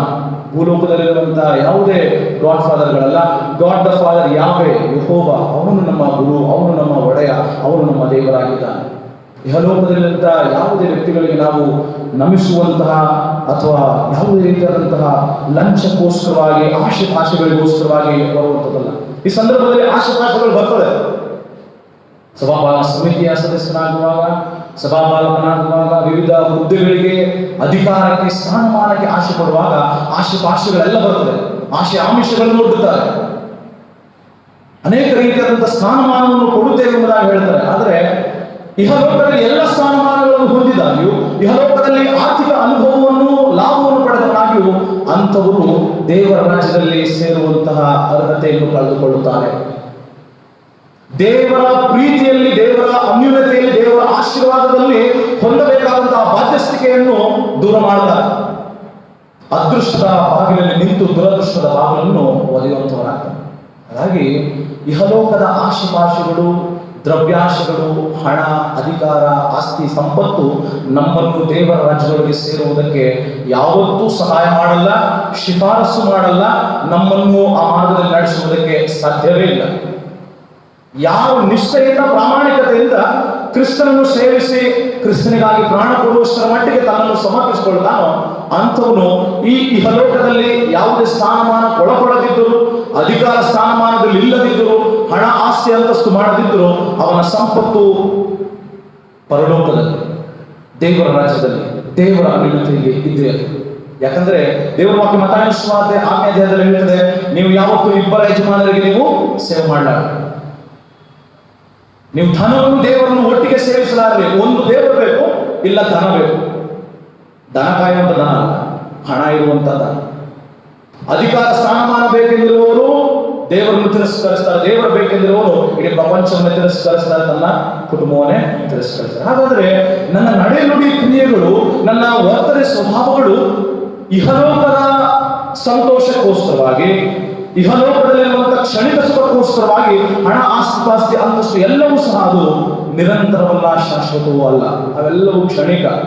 ಆಮೇಲೆ ಅದಕ್ಕೊಳಗಾಗುವಂತಹ ಪಾಪಕೃತ್ಯ, ಅದಕ್ಕೊಳಗಾಗುವಂತಹ ದ್ರೋಹಗಳು, ಅದಕ್ಕೊಳಗಾದಂತಹ ಸಂಗತಿಗಳು ಅವೆಲ್ಲವೂ ಸಹ ನಾನು ತಪ್ಪಿಗೆ ಸಿಕ್ಕಿಕೊಳ್ಳುವುದಲ್ಲದಲ್ಲೇ ಇತರರನ್ನು ಸಹ ತಪ್ಪಿಗೆ ಸಿಕ್ಕಿಸುವಂಥದ್ದಾಗಿದೆ. ನಾನು 1 ಲಕ್ಷ ಕೊಡ್ತೇನೆ, ನಾನು ಓಟ್ ಹಾಕು, ಕಡೆಗೆ ನಾನು ಮಾಡಿದ ಪಾಪಕ್ಕೆ ನೀನು ಭಾಗಿ, ನಾನು ಮಾಡಿದ ದ್ರೋಹಕ್ಕೆ ನೀನು ಭಾಗಿ. ನೆನಪನ್ನು ಇಟ್ಕೋಬೇಕು. ಯಾಕಂದ್ರೆ ಆ ಹಣ ಇಲ್ಲಿಂದ ಬಂತು. ನಾನು ತಗೊಳ್ಳೋ 25,000 ಸಂಬಳದಲ್ಲಿ ನೀನು 1 ಲಕ್ಷ ಕೊಡ್ತೇನೆ ಅಂದರೆ ನನಗೆ ಎಲ್ಲಿಂದ ಬರಬೇಕು? ಇಲ್ಲ, ನಾನು ಹುಟ್ಟಿದಲ್ಲಿ ಶ್ರೀಮಂತನಾಗಿರಬೇಕು. ಇಲ್ಲ, ನಾನು ಯಾವಾಗಲೂ ನನ್ನ ಪತ್ನಿ ಮೂಲಕವೋ ಅಥವಾ ನನ್ನ ಕುಟುಂಬದ ಮೂಲಕವಾಗಿ ನನಗೆ ಆಸ್ತಿ ಅಂತ ಸಿದ್ಧಿರಬೇಕು. ಇಲ್ಲದ್ರೆ ಹೇಗೆ ಬರುವುದಕ್ಕೆ ಸಾಧ್ಯ? ಯೋಚನೆ ಮಾಡಬೇಕು. ಇದು ದೇವರ ಸೇವೆ, ದೇವರ ಕಾರ್ಯ, ಬದಲಾಗಿ ಮನುಷ್ಯರನ್ನು ಮೆಚ್ಚಿಸುವಂಥ ಕಾರ್ಯವಲ್ಲ. ಮೂರನೇದಾಗಿ ಸ್ವಾಮಿ ಹೇಳ್ತಾನೆ, ಸೇವೆಯ ಧ್ಯೇಯ, ಸೇವೆಯ ಗುರಿಯ ಕುರಿತಾಗಿ. ಆ ಸೇವೆ ಎಂಥದ್ದು, ಆ ಸೇವೆ ಯಾವುದು ಎಂಬುದಾಗಿ ಹೇಳುವಾಗ ಬಹಳ ಚಂದವಾದಂಥ ರೀತಿಯಲ್ಲಿ, ತಿರುಗೇಟು ನೀಡುವಂತಹ ರೀತಿಯಲ್ಲಿ ಯೇಸು ಸ್ವಾಮಿ ತನ್ನ ಶಿಷ್ಯರಿಗೆ ಕೊಡ್ತಾನೆ. ಏನಂತ ಕೊಡ್ತಾನೆ? ಶಿಷ್ಯರು ಜಬದಾಯನ ಮಕ್ಕಳಾದಂತಹ ಯಾಕೋಬ, ಯೋಹಾನರು ಹೋಗ್ತಾರೆ, ಯೇಸು ಸ್ವಾಮಿ ಹತ್ರ ಹೋಗ್ತಾರೆ. ಜಬದಾಯ ತಂದೆ ಮೂಲಕ ಶಿಫಾರಸು ಮಾಡ್ತಾರೆ. ತಂದೆ ಮೂಲಕ ಶಿಫಾರಸು ಏನಂತೆ? ಸ್ವಾಮಿ, ನೀನು ಮಹಾ ಪದವಿಯನ್ನು ಪಡೆದು ಬರ್ತೀಯಲ್ಲ, ಅಂದರೆ ನ್ಯಾಯ ತೀರ್ಪಿನಲ್ಲಿ ಬರ್ತಿಯಲ್ಲ, ನಿನ್ನ ಬಲಗಡೆಯಲ್ಲಿ ನನ್ನ ಒಬ್ಬ ಮಗನನ್ನ, ಎಡಗಡೆಯಲ್ಲಿ ಇನ್ನೊಬ್ಬ ಮಗನನ್ನ ಕೊಡ್ತೀನಿ. ಸ್ವಾಮಿ ಶಾಲೊಳಗೆ, ಕನ್ನಡದಲ್ಲಿ ಚೆನ್ನಾಗಿತ್ತು, ಶಾಲೊಳಗೆ ಮೆಟ್ಟಾಕೊಂಡು ಹೊಡಿತಾರೆ ಅಂತ ಹೇಳ್ತಾರೆ. ಹಂಗೆ ಗೊತ್ತಿಲ್ಲ ಥರ ಹೊಡಿತಾನೆ. ಹೆಂಗೆ ಹೊಡಿತಾನೆ ಅಂದರೆ, ಒಬ್ಬನು ನನ್ನ ಬಲಗಡೆಯಲ್ಲಿ ಮತ್ತೊಬ್ಬನು ಎಡಗಡೆಯಲ್ಲಿ ಕೂತ್ಕೊಳ್ಳುವುದಕ್ಕೆ ನಮಗೆ ಅನುಗ್ರಹ ಮಾಡಬೇಕೆಂಬುದಾಗಿ ಹೇಳ್ತಿರಲ್ಲ, ಅದು ನನಗೆ ಗೊತ್ತಿಲ್ಲ. ಅದು ನನಗೆ ಗೊತ್ತಿಲ್ಲ. ದೇವರೊಬ್ಬನಿಗೆ ಗೊತ್ತು ಯಾರು ಕೂತ್ಕೋಬೇಕು, ಯಾರು ಕೂತ್ಕೋಬಾರದು ಅಂತ. ಸೇವೆಗೆಂದು ಕರೆಯಲ್ಪಟ್ಟಂತಹ ಶಿಷ್ಯರು ಅಧಿಕಾರದ ಆಸೆಗೆ ಒಳಪಟ್ಟಂತಹ ಸಂದರ್ಭದಲ್ಲಿ ಯೇಸು ಸ್ವಾಮಿ ಹೇಳ್ತಾನೆ, ನೀನು ಸೇವೆ ಮಾಡುವುದಕ್ಕಿಂತ ಮುಂಚಿತವಾಗಿ ಅಧಿಕಾರವನ್ನು ಮನಸ್ಸಿನಲ್ಲಿಟ್ಟುಕೊಂಡು, ಸ್ಥಾನಮಾನವನ್ನು ಮನಸ್ಸಿನಲ್ಲಿಟ್ಟುಕೊಂಡು ನೀನು ನನ್ನ ಜೊತೆಯಲ್ಲಿ ಸೇವೆ ಮಾಡುವಂತಹ ಸ್ಥಿತಿಗತಿಗಳು ಬೇಡ ಎಂಬುದಾಗಿರುತ್ತೆ. ಸೇವೆಗೆ ಮಾರ್ಗದರ್ಶನವನ್ನು, ಸೇವೆಗೆ ಸಲಹೆಯನ್ನು ಕೊಡ್ತಾನೆ. ಬೇರೆ 44ನೇ ವಚನ, 43ನೇ ವಚನದಲ್ಲಿ ಹೇಳ್ತಾನೆ, 43-44ನೇ ವಚನದಲ್ಲಿ ನಿಮ್ಮಲ್ಲಿ ಹಾಗಿರಬಾರದು. ಅಂದ್ರೆ ಶಿಷ್ಯರಿಗೆ ಹೇಳ್ತಾನೆ, ಯೇಸು ಸ್ವಾಮಿಯನ್ನು ನಿಜವಾಗಿ ನಂಬಿ, ಯೇಸು ಸ್ವಾಮಿಯನ್ನು ನಿಜವಾಗಿ ಅನುಭವಿಸುವಂತಹ, ಸೇವಿಸುವಂತಹ, ಸ್ತುತಿಸುವಂತಹ ಭಕ್ತರು ಯಾರು ಎಂದರೆ ಅವರು ಹಾಗಿರಬಾರದು. ಹೇಗಿರಬಾರದು? ನಿಮ್ಮಲ್ಲಿ ದೊಡ್ಡವನಾಗಿರಬೇಕೆಂದಿರುವವನು ನಿಮ್ಮ ಸೇವಕನಾಗಿರಬೇಕೆಂಬುದಾಗಿ, ನಿಮ್ಮಲ್ಲಿ ಮೊದಲನೆಯವನಾಗಬೇಕೆಂದಿರುವವನು ಎಲ್ಲರ ಆಳಾಗಿರಬೇಕು. ಯಾಕೆ ಈ ಮಾತು ಹೇಳ್ತಾನೆ? ವ್ಯತ್ಯಾಸ ಗೊತ್ತಾ ನಮಗೆ? ಸೇವಕರಿಗೂ ಆಳಿಗೂ ವ್ಯತ್ಯಾಸ ಗೊತ್ತಾ? ನಮ್ಮ ಕನ್ನಡದಲ್ಲಿರುವಂತಹ ವ್ಯತ್ಯಾಸ ಬೇರೆ, ಈ ಗ್ರೀಕ್ ಹಿನ್ನೆಲೆಯಲ್ಲಿ ಬರೆದಂತಹ ವ್ಯತ್ಯಾಸವೇ ಬೇರೆ. ಸೇವಕ, ಆಳು ಬೇರೆ.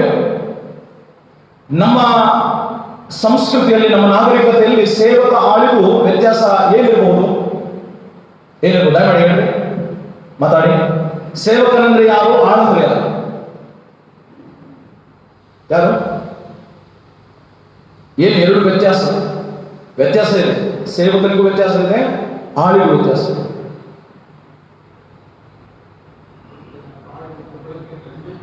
ಆಳು ಸಂಬಳಕ್ಕೆ ಕೆಲಸ ಮಾಡ್ತಾನೆ, ಸೇವಕ ಸಂಬಳವಿಲ್ಲದೆಯೂ ಸಹ ಕೆಲಸ ಮಾಡ್ತಾನೆ. ಬೇರೆ?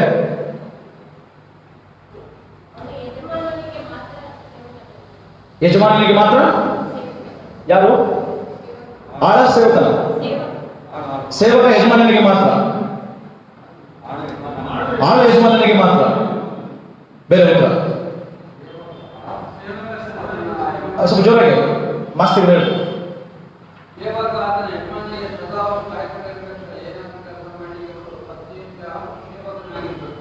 ಆಳು ಸರಿ. ಆಮೇಲೆ ನೀವು ಹೇಳಿದ ಉತ್ತರ ಎಲ್ಲ ಸರಿ. ಸೇವಕ ಎನ್ನುವಂಥವನು ಕೆಲವೊಂದು ನಿರ್ದಿಷ್ಟ ಕೆಲಸಕ್ಕೆ ಮಾತ್ರ, ಈಗ ಬೆಡ್ಶೀಟ್ ಮಾಡಿಸ್ಬೇಕು, ಮಂಚ ಎತ್ತಿಕ್ಬೇಕು, ಹಾಸಿಗೆ ಎತ್ತಿಕ್ಬೇಕು, ಮತ್ತೆ ಅವನ ಬಟ್ಟೆನ, ಯಜಮಾನನ ಬಟ್ಟೆನ ಐರನ್ ಮಾಡಬೇಕು ಅಥವಾ ಅವನ್ನ ರೆಡಿ ಮಾಡಬೇಕು, ಒಂಥರ ಪರ್ಸನಲ್ ಸೆಕ್ರೆಟರಿ ತರ. ಆಡಳಿತವನ್ನು ಕಕ್ಕಸ್ ಕ್ಲೀನ್ ಮಾಡಬೇಕು, ಬಾತ್ರೂಮ್ ತೊಳಿಬೇಕು, ಅವನ ಪಿಟ್ ಕ್ಲೀನ್ ಮಾಡಬೇಕು ಅಂಥವ್ರು. ಸೇವಕನಿಗೆ ಒಂದು ರೀತಿಯಾದಂಥ ಸಂಬಳ ಇದೆ, ಆಳಿಗೆ ಒಂದು ರೀತಿಯಾದಂಥ ಸಂಬಳ ಇದೆ. ಬೈಬಲ್ನಲ್ಲಿ ಗ್ರೀಕ್ ಭಾಷೆಯಲ್ಲಿ ಬರೆದಂತ ಈ ಪದಗಳನ್ನು ಗಮನಿಸುವಾಗ ಈ ಸೇವಕ ಎನ್ನುವಂಥದ್ದು ಡಿಯೋಕೊನೋಸ್ ಎಂಬಂತ ಆ ಪದದ ಮೂಲವಾಗಿ ಬಂದಂತ ಇದು. ಇಲ್ಲಿ ಈ ಸೇವಕನಿಗೆ ಮನೆಯೊಳಗೆ ಮಾತ್ರ ಕೆಲಸ, ಅವನಿಗೆ ಸಂಬಳ ಇದೆ. ಈ ಸೇವಕ ಡಿಯೋಕೊನೋಸ್ ಎನ್ನುವಂಥದ್ದು. ಆಳು ಎನ್ನುವಂತಹ ಗ್ರೀಕ್ ಪದದಿಂದ ಬಂದಂತ ಡೂಲೋಸ್ ಎನ್ನುವಂಥದ್ದು ಅವನಿಗೆ ಸಂಬಳನೇ ಇಲ್ಲ. ಸಾಯೋ ತನಕ ಅವನ ಯಜಮಾನ ಏನು ಹೇಳ್ತಾರೆ ಎಲ್ಲ ಮಾಡಬೇಕು. ಊಟ ನೆಕ್ಕಬೇಕು, ನನ್ನ ಕಾಲಲ್ಲಿರೋ ಬೆರಳುಗಳು, ಉಗುರುಗಳನ್ನು ಕಟ್ ಮಾಡಬೇಕು. ನಾನು ಹೇಗಿದ್ದು ತಿಂದು ಕುಡಿದು ಎಂಜಲು ಮತ್ತೆ ಎಲ್ಲ ತೊಳಿಬೇಕು, ತಗೊಂಡೋಗಿ ಹೊರಗಡೆ ಹಾಕಬೇಕು. ಅವನಿಗೆ ಸಂಬಳ ಇಲ್ಲ, ಅವನಿಗೆ ಊಟ ಹಾಕಿದ್ರೆ ಉಂಟು, ಇಲ್ಲಾಂದ್ರೆ ಇಲ್ಲ. ಆದ್ರೆ ಸೇವಕನಿಗೆ ಊಟ ಹಾಕ್ತಾನೆ, ಸಂಬಳ ಕೊಡ್ತಾನೆ. ಹಾಗಾದ್ರೆ ನನ್ನ ಸೇವೆ, ನಮ್ಮೆಲ್ಲರ ಸೇವೆ ಹೇಗಿರಬೇಕು ಎಂಬುದಾಗಿ ಸ್ವಾಮಿ ಮಾದರಿ ತೋರಿಸಿದ. ಅಂದ್ರೆ ಈ ಸೇವಕನಂತೆ, ಈ ಆಳಿನಂತೆ. ನಾವು ಮಾಡ್ತಿದೀವ? ನಾನು ಮಾಡ್ತಿದ್ದೀನ?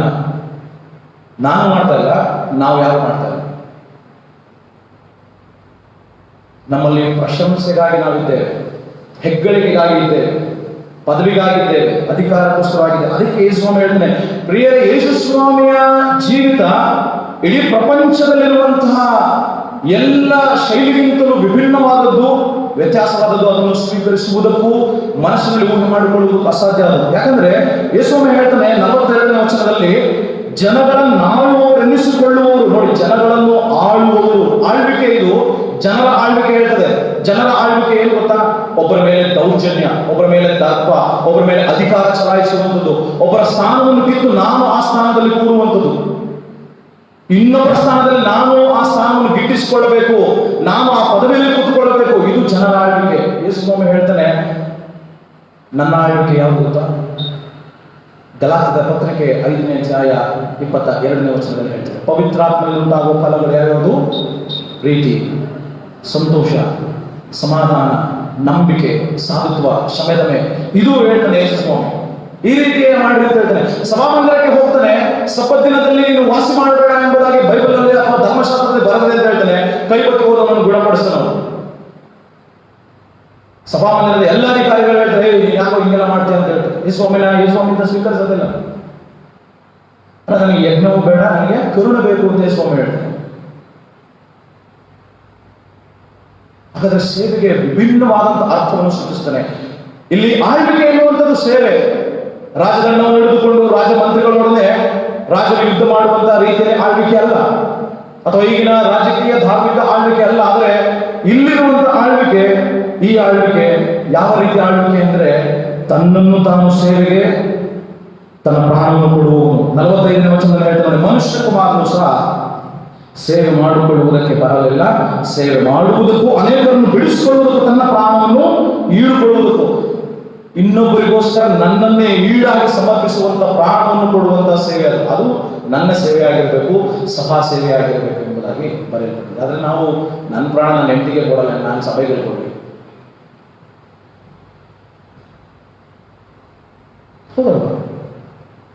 ಹಾಗಾದ್ರೆ ಕ್ರೈಸ್ತ ಸಭೆಗಳಲ್ಲಿನ ಸೇವೆ ಹೇಗಿದೆ? ನಾವು ಈ ರೀತಿಯಾದಂತಹ ವಾಕ್ಯಗಳನ್ನು ನಾವು ಧ್ಯಾನ ಮಾಡ್ತಾ ಇಲ್ಲ. ಈ ರೀತಿಯ ವಾಕ್ಯಗಳನ್ನು ಧ್ಯಾನ ಮಾಡಿದ್ರು ಸಹ ಮಾರ್ಗ ಬಿಡ್ತೇವೆ ಅಥವಾ ಬಿಟ್ಟು ಬಿಡ್ತೇವೆ, ಅಥವಾ ಈ ರೀತಿಯಾದ ಮಾರ್ಗದಲ್ಲಿ ನಿಜವಾಗಿ ಈ ಪ್ರಪಂಚದಲ್ಲಿ, ಈ ಆಧುನಿಕ ಜಗತ್ತಿನಲ್ಲಿ ಜೀವಿಸುವುದಕ್ಕೆ ಸಾಧ್ಯವಿಲ್ಲ. ಆದ್ರೆ ಯೇಸು ಸ್ವಾಮಿ ಹೇಳ್ತಾನೆ, ಇದು ಸೇವೆ ಎಂಬುದಾಗಿ ಹೇಳ್ತಾನೆ, ಈ ರೀತಿ ಸೇವೆ ಮಾಡ್ರಿ ಎಂಬುದಾಗಿ ಹೇಳ್ತಾನೆ. ಆದ್ರೆ ಬಹಳ ಕಷ್ಟಕರವಾಗಿ. ಆದ್ರೆ ನಮ್ಮ ಪ್ರಯತ್ನ ಎಷ್ಟು ಸಾಧ್ಯವೋ ಅಷ್ಟು ಯೇಸು ಸ್ವಾಮಿಗೋಸ್ಕರ ಸೇವೆ ಮಾಡಬೇಕು, ಬದುಕಬೇಕು.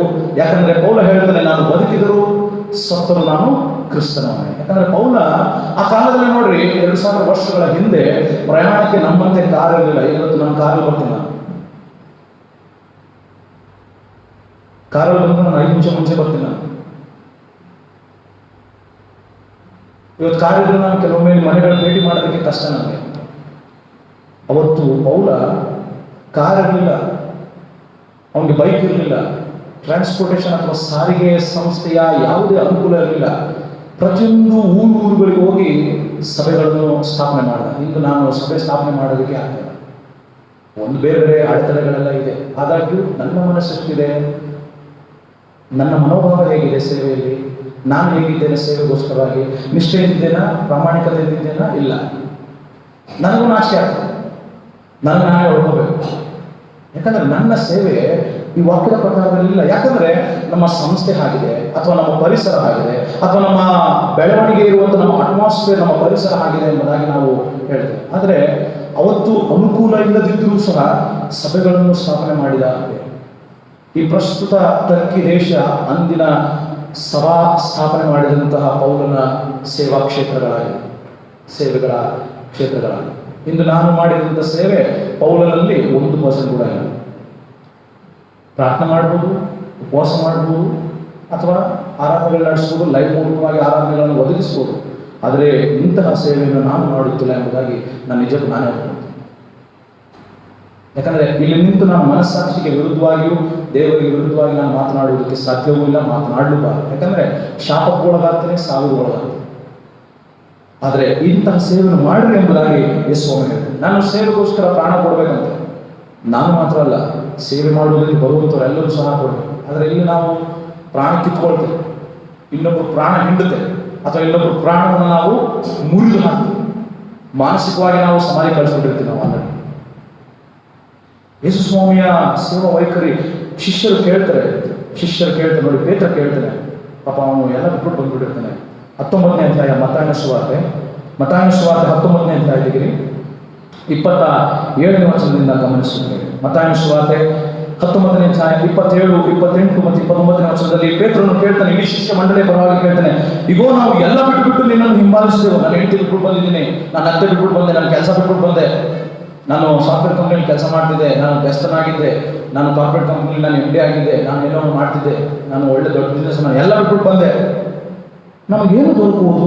ಪೇತ್ರನು ಕೇಳ್ತಾನೆ, ನಮಗೇನು ದೊರಕುವುದು ಅಂತ ಕೇಳುವಂತಹ ಪ್ರಶ್ನೆಗೆ ಯೇಸು ಸ್ವಾಮಿ ಹೇಳ್ತಾನೆ, ನಿಮಗೆ ಸತ್ಯವಾಗಿ ಹೇಳುತ್ತೇನೆ, ಹೊಸ ಸೃಷ್ಟಿಯಲ್ಲಿ ಮನುಷ್ಯ ಕುಮಾರನ ತನ್ನ ಮಹಿಮೆಯ ಸಿಂಹಾಸನದ ಮೇಲೆ ಕೂತುಕೊಳ್ಳುವಾಗ ನನ್ನನ್ನು ಹಿಂಬಾಲಿಸಿರುವ ನೀವು ಸಹ 12 ಸಿಂಹಾಸನಗಳ ಮೇಲೆ ಕೂತುಕೊಂಡು ಇಸ್ರಾಯೇಲಿನ 12 ಕುಲಗಳಿಗೆ ನ್ಯಾಯ ತೀರಿಸುವೆ ಎಂಬುದಾಗಿ ಯೇಸು ಸ್ವಾಮಿ ಹೇಳ್ತಾನೆ. ನೋಡಿ, ಯೇಸು ಸ್ವಾಮಿ ವಾಗ್ದಾನ ಮಾಡಿದ್ದಾನೆ, 12 ಕುಲಗಳಿಗೆ ನೀವು ನ್ಯಾಯ ತೀರಿಸ್ತೀರಿ. ನಾನು ಬಂದಂತ ನ್ಯಾಯ ತೀರ್ಪಿನ ದಿನದಲ್ಲಿ ನನಗೋಸ್ಕರ ನೀವು ಹಿಂದೆ ಬಂದ್ರೆ, ನನಗೋಸ್ಕರ ನೀವು ಸೇವೆ ಮಾಡಿದ್ರೆ, ನನಗೋಸ್ಕರ ನೀವು ಪ್ರಾಣ ಕೊಟ್ರೆ, ನನಗೋಸ್ಕರ ನೀವು ಸೇವೆ ಮೂಲಕವಾಗಿ ಜನಗಳನ್ನು ಆತ್ಮಗಳನ್ನು ಗೆದ್ದು ದೇವರ ಕಡೆ ನಡೆಸಿದ್ರೆ ಮಾತ್ರ ಅದು ಹಣದ ಆಶಾಪಾಶೆಗಳಿಗೆ ಅಧಿಕಾರ ಸ್ಥಾನಮಾನ ವ್ಯಾಮೋಹಕ್ಕೆ ಅಲ್ಲ. ಮತ್ತು ನನ್ನ ಹೆಸರಿನ ನಿಮಿತ್ತ ಮನೆಗಳನ್ನಾಗಲಿ, ಅಣ್ಣ ತಮ್ಮಂದಿರನ್ನಾಗಲಿ, ಅಕ್ಕ ತಂಗಿಯರನ್ನಾಗಲಿ, ತಂದೆಯನ್ನಾಗಲಿ, ತಾಯಿಯನ್ನಾಗಲಿ, ಮಕ್ಕಳನ್ನಾಗಲಿ, ಭೂಮಿಯನ್ನಾಗಲಿ ಬಿಟ್ಟಿರುವವರೆಲ್ಲರಿಗೆ ಅನೇಕ ಪಾಲು ಹೆಚ್ಚಾಗಿ ಸಿಕ್ಕುವುದು ಮತ್ತು ಅವರು ನಿತ್ಯ ಜೀವಕ್ಕೆ ಬಾಧ್ಯರಾಗುವರು. ಆದರೆ ಬಹುಮಂದಿ ಮೊದಲಿನವರು ಕಡೆಯವರಾಗುವರು, ಕಡೆಯವರು ಮೊದಲಿನವರು. ಬೇರೆ ನಾವು ಕೆಲವೊಮ್ಮೆ ಹೊಗಳಿಕೊಳ್ತೀವಿ, ನನ್ನ ಜೀವನದಲ್ಲಿ ನನ್ನ ಹೆಂಡತಿ ಮಕ್ಕಳು ನನ್ನ ಕುಟುಂಬವನ್ನು ಬಿಟ್ಟು ನಾನು ಸೇವೆಗೆ ಬಂದೆ ಅಂತ ಬರಬೇಕು. ನಾನು ಹೇಳಲಿಲ್ಲ, ನೀವು ಹೇಳಿಲ್ಲ, ಈ ಸ್ವಾಮಿ ಹೇಳಿದ್ರು. ಸ್ವಾಮಿಗೆ ಬೆಲೆ ಕೊಡಬೇಕಾದ್ರೆ, ವಿಧೇಯತೆಯಿಂದ ಇರಬೇಕಾದ್ರೆ ಬರಬೇಕು ಬಾ ಅಂದ್ರೆ ಇಲ್ಲಿ ಮೊದಲ ಆದ್ಯತೆ, ಮೊದಲ ಸ್ಥಾನ, ಮೊದಲ ಮಾನ, ಮೊದಲ ಪ್ರಾಶಸ್ತ್ಯ ದೇವರಿಗೆ, ದೇವರ ಸೇವೆ. ತದನಂತರದಲ್ಲಿ ನಿನ್ನ ಪತ್ನಿ, ನಿನ್ನ ಹೆಂಡತಿ ಇರ್ಬೋದು, ಅಥವಾ ನಿನ್ನ ಪತಿ ಇರ್ಬೋದು, ಗಂಡ ಅಥವಾ ಕುಟುಂಬ ಯಾರಾದ್ರೂ ಇರ್ಬೋದು. ಮೊದಲನೇ ಯಾವತ್ತೂ ದೇವರು, ದೇವರ ಸೇವೆ ದೇವರಿಗೆ. ನನ್ನ ಪ್ರಾಣ ಮೊದಲು ಯಾವತ್ತೂ ದೇವರಿಗೆ. ತದನಂತರದಲ್ಲಿ ಉಳಿದ ನನ್ನ ಕುಟುಂಬ ಇಲ್ಲದೆ ಹೋದ್ರೆ ಅಥವಾ ನನ್ನ ಉಳಿದ ಬೇರೆ ಪ್ರಯಾರಿಟೀಸ್ ಇಲ್ಲ. First priority is to God. Keep God first, not anybody else. ಆದರೆ ಸೇವೆಯ ವೈಖರಿ ಬಹಳ ವಿಭಿನ್ನ ಆಗಿರ್ತದೆ. ನೀವು ಈ ರೀತಿಯಾದಂತಹ ಪ್ರಸಂಗ ಕೇಳಿದ್ರು ಇಲ್ಲ ಗೊತ್ತಿಲ್ಲ, ಆದರೆ ಇದು ನಾನು ನನ್ನ ಅಧ್ಯಯನದಲ್ಲಿ ಕಲಿತಂತಹ ವಿಷಯಗಳು. ಇದು ನಾನು ನನ್ನ ಅಧ್ಯಯನ ಮಾಡುವಂಥ ವೇಳೆಯಲ್ಲಿ, ತರಬೇತಿಯ ಸಂದರ್ಭದಲ್ಲಿ ನಾನು ನನ್ನ ಗುರುಗಳಿಂದ ಕಲಿತಂತಹ ಪಾಠ ಇದು. ಆಗ ನನಗೆ ಒಂದು ಕ್ಷಣ ಪ್ರಶ್ನೆ ನನ್ನಲ್ಲೇ ನನಗೆ ಹುಟ್ಟಿತು, ನಾನು ನಿಜಕ್ಕೂ ಯೋಗ್ಯನೇ. ಆದರೆ ಇನ್ನೊಂದು ಕಡೆ ಹೇಳ್ತದೆ, ಯಾರು ಸಹ ನೀತಿವಂತರಲ್ಲ. ಆದರೆ ಯೇಸು ಸ್ವಾಮಿ ಹೇಳ್ತಾನೆ, ಎಲ್ಲರೂ ಗುರುವನ್ನು ಮೀರಿಸುವುದಕ್ಕೆ ಸಾಧ್ಯ ಇಲ್ಲ, ಆದರೆ ಗುರುವಿನಂತೆ ಆಗಬಹುದು ಎಂಬ. ಆದರೆ ಆ ಗುರುವಾಗಿರುವಂಥ ಯೇಸು ಸ್ವಾಮಿಯನ್ನು ಮೀರಿಸುವುದಕ್ಕೆ ಸಾಧ್ಯ ಇಲ್ಲ. ಯೇಸು ಸ್ವಾಮಿ ಅಂತ ನಾವು ಜೀವಿಸ್ಬೋದು. ನಮ್ಮ ಪ್ರಯತ್ನವನ್ನು ನಾವು ಮಾಡೋಣ, ನಮ್ಮ ಪ್ರಯಾಸವನ್ನು ನಾವು ಪಡೋಣ. ಕರ್ತನಲ್ಲಿ ಪಡುವ ಪ್ರಯಾಸ ಅದು ಎಂದಿಗೂ ಸಹ ನಿಷ್ಫಲವಾಗುವುದಿಲ್ಲ. ನಾವು ಮಾಡುವಂಥ ಸೇವೆ ಅದು ಕ್ರಿಸ್ತನಿಗೆ ಇರುವುದಾದರೆ ಅದು ನಿಷ್ಫಲವಾಗುವುದಿಲ್ಲ. ನಮ್ಮ ಪ್ರಯತ್ನ, ನಮ್ಮ ಪ್ರಯಾಸ ಸೇವೆಯಲ್ಲಿ ಆಯ್ಕೆಯಾದ ಮೇಲೆ, ಆಯ್ಕೆಯಾಗದಿದ್ದರೂ ಸಹ ದೇವರಿಗೆ ಮೆಚ್ಚುಗೆಯಾದಂಥ ರೀತಿಯಲ್ಲಿ ಮಾಡೋಣ. ಆ ಸೇವೆಗೋಸ್ಕರವಾಗಿ ನಮ್ಮನ್ನು ನಾವು ಸಮರ್ಪಿಸಿಕೊಳ್ಳೋಣ. ಅದು ಪ್ರತಿಷ್ಠಿತೆಯ ಮನೋಭಾವನೆಯನ್ನು, ನಮ್ಮನ್ನು ಸರ್ವ ಸುಗುಣವುಳ್ಳವರು, ಸದ್ಯೋಚನೆ ಉಳ್ಳಂತಹ, ಸದ್ಗುಣಗಳನ್ನು ಒಳಗೊಂಡಂತಹ, ಸದಾಚಾರದಲ್ಲಿ ನೆಲೆಗೊಂಡಿರುವಂತಹ ರೀತಿಯಲ್ಲಿ ನಾವು ಎಲ್ಲರೊಂದಿಗೆ ಹೊಕ್ಕು ಬಳಕೆಯಿಂದ ಎಲ್ಲರನ್ನು ಪ್ರೀತಿಸುವವರಾಗಿರೋಣ. ಎಲ್ಲರ ಮೇಲೆ ನಾವು ದೊರೆತನ, ಅಹಂಕಾರದಿಂದ ನಾವು ಆಳ್ವಿಕೆಯನ್ನು ಮಾಡದೆ ಇಹಲೋಕದ ಆಳ್ವಿಕೆಯನ್ನು ಬಿಟ್ಟು ದೇವರ ಆಳ್ವಿಕೆ ಬರಬೇಕು. ನಾವು ಪರಲೋಕ ಪ್ರಾರ್ಥನೆ ದಿನಾಲೂ ಹೇಳ್ತೀವಿ, ನಾವು ಆರಾಧನೆ ಹೇಳ್ತೀವಿ, ಕುಟುಂಬ ಪ್ರಾರ್ಥನೆ ಹೇಳ್ತೀವಿ, ಎಲ್ಲ ಹೇಳ್ತೀವಿ. ಏನಂತ? ಪರಲೋಕದಲ್ಲಿ ನಮ್ಮ ತಂದೆಯ ನಾವು ಮಹಿಮೆ ಎಣಿಸಲ್ಪಡಲಿ, ನಿನ್ನ ರಾಜ್ಯ ಬರಲಿ ಅಂತ ಬಾಯಲ್ಲಿ ಹೇಳ್ತೀವಿ ಅಷ್ಟೇ. ಬಾಯಲ್ಲಿ ಹೇಳ್ತಾ ಇದೀವಿ ರಾಜ್ಯ ಬರಲಿ ಅಂತ. ಆದರೆ ಇಹಲೋಕದಲ್ಲಿ ಇನ್ನೂ ದೇವರ ರಾಜ್ಯ ಬಂದಿಲ್ಲ. ದೇವರ ರಾಜ್ಯ ಬರುವುದಕ್ಕೆ ಸಾಧ್ಯವಿಲ್ಲ. ಯಾಕಂದ್ರೆ ಮನುಷ್ಯರೇ ಆಳ್ಬೇಕಾದ್ರೆ ದೇವರಲ್ಲಿ ಆಳ್ವಿಕೆ ಮಾಡಕ್ಕೆ ಸಾಧ್ಯ. ನಮ್ಮ ನಾಡುತ್ತಿರುವಂತಹ ಸಂಗತಿಗಳು ಯಾವುದು ಎಂಬುದಾಗಿ ಗಮನಿಸುವಾಗ ಗಲಾತ್ಯದ ಪತ್ರಿಕೆ 5ನೇ ಅಧ್ಯಾಯ 19-20ನೇ ವಚನ ನಮ್ಮನ್ನು ಆಳ್ತಾ ಇದೆ. ನಮ್ಮನ್ನು ಆಳುವಂತಹ ವಿಷಯಗಳು ಬಹಳಷ್ಟು ಅವೇ ಇರುತ್ತವೆ, ಆದರೆ ದೇವರ ಆಳ್ವಿಕೆ ಇರುವುದಕ್ಕೆ ನಮಗೆ ಸಾಧ್ಯವೇ ಇಲ್ಲ. ಗಲಾತ್ಯದ 5ನೇ ಪತ್ರದಲ್ಲಿ 19 ಮತ್ತು 20ನೇ ವಚನದಲ್ಲಿ ಹೇಳ್ತದೆ, ಶರೀರ ಭಾವದ ಕರ್ಮಗಳು ನಮ್ಮಲ್ಲಿ ಪ್ರಸಿದ್ಧವಾಗಿವೆ. ಜಾರತ್ವ, ಬಂಡುತನ, ನಾಚಿಕೆ, ಬೇಡಿತನ, ವಿಗ್ರಹ ಆರಾಧನೆ, ಮಾಟ, ಹಗೆತನ, ಜಗಳ, ಹೊಟ್ಟೆ ಕಿಚ್ಚು, ಸಿಟ್ಟು, ಕಕ್ಷಭೇದ, ಭಿನ್ನಮತ, ಮತ್ಸರ, ಕುಡಿಗತನ, ದುಂದೋತನ, ಇವು ನಮ್ಮನ್ನು ಆಳ್ಬೇಕಾದ್ರೆ ಪರಲೋಕರ ನಿನ್ನ ರಾಜ್ಯ ಬರಲಿ ಅಂತ ತುಟಿಗಳಿಂದ ಮಾತ್ರ ಹೇಳುತ್ತವೆ. ಮನಪೂರ್ವಕವಾಗಿ ನಾವು ಅದನ್ನು ನೆರವೇರಿಸುವುದಕ್ಕೂ ಬಿಡುವುದಿಲ್ಲ, ಅದರ ಕೈಗೊಳ್ಳುವುದಕ್ಕೆ ನಾವು ಮುಂದಾಗುವುದಿಲ್ಲ. ಹಾಗಾದ್ರೆ ದೇವರ ಆಳ್ವಿಕೆ ಬರಬೇಕಾದ್ರೆ ನಾವು ಮೊದಲು ದೇವರಿಗೆ ನಿಷ್ಠೆ ತೋರಬೇಕು. ದೇವರಿಗೆ ನಿಷ್ಠೆಯನ್ನು ತೋರುವುದರ ಮೂಲಕವಾಗಿ ನಾವು ನಮ್ಮನ್ನು ನಾವು ಸಮರ್ಪಿಸಿಕೊಳ್ಳಬೇಕು. ಕಡೆಯದಾಗಿ ಒಂದು ಮಾತು ಹೇಳ್ತಾನೆ, ಎಫೆಸದ ಪತ್ರಿಕೆಯಲ್ಲಿ ಪೌಲ ಹೇಳ್ತಾನೆ, 6ನೇ ಅಧ್ಯಾಯ, ಎಫೆಸದ ಪತ್ರಿಕೆ 6ನೇ ಅಧ್ಯಾಯ 6ನೇ ವಚನದಿಂದ, ಎಫೆಸ 6ನೇ ವಚನದಿಂದ, ಮನುಷ್ಯರನ್ನು ಮೆಚ್ಚಿಸುವವರು ಮಾಡುವ ಪ್ರಕಾರ ಯಜಮಾನರು ನೋಡುತ್ತಿರುವಾಗ ಮಾತ್ರ ಸೇವೆ ಮಾಡದೆ ಕ್ರಿಸ್ತನ ದಾಸರಾಗಿ ತಕ್ಕ ಹಾಗೆ ದೇವರ ಚಿತ್ತವನ್ನು ಮನಪೂರ್ವಕವಾಗಿ ನಡೆಸಿರಿ. ದೇವರ ಚಿತ್ತವನ್ನು ಮನಪೂರ್ವಕವಾಗಿ ನಡೆಸ್ರಿ.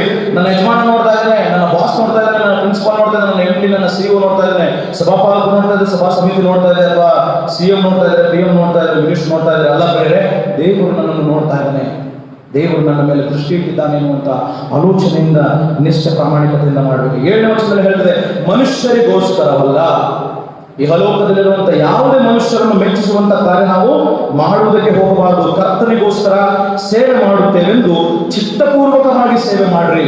ಚಿತ್ತಪೂರ್ವಕವಾಗಿ, ಇದು ನನ್ನ ಭಾಗ್ಯ, ಆಳುವ ಅಂಗುಲಿಗೆ ಯೋಗ್ಯನಷ್ಟೇ, ನನ್ನ ಪಾಲಿಗೆ ಬಂದದ್ದನ್ನು ನಾನು ಎಷ್ಟು ಸಾಧ್ಯವಷ್ಟು ಮಾಡಬೇಕು. ನನ್ನ ಸಾಮರ್ಥ್ಯಕ್ಕೆ, ನನ್ನ ಶಕ್ತಿಗೆ, ನನ್ನ ವರಗಳಿಗೆ, ನನ್ನ ತಲಾಂತುಗಳಿಗೆ, ನನ್ನ ಜೀವಿತಕ್ಕೆ ಕೊಡಲ್ಪಟ್ಟಂತ ಆ ಒಂದು ರೀತಿಯಾದಂಥ ಸೇವೆ ಎಷ್ಟಿದೆ ಅಷ್ಟು ಮಾಡಿದ್ರೆ ಸಾಕು.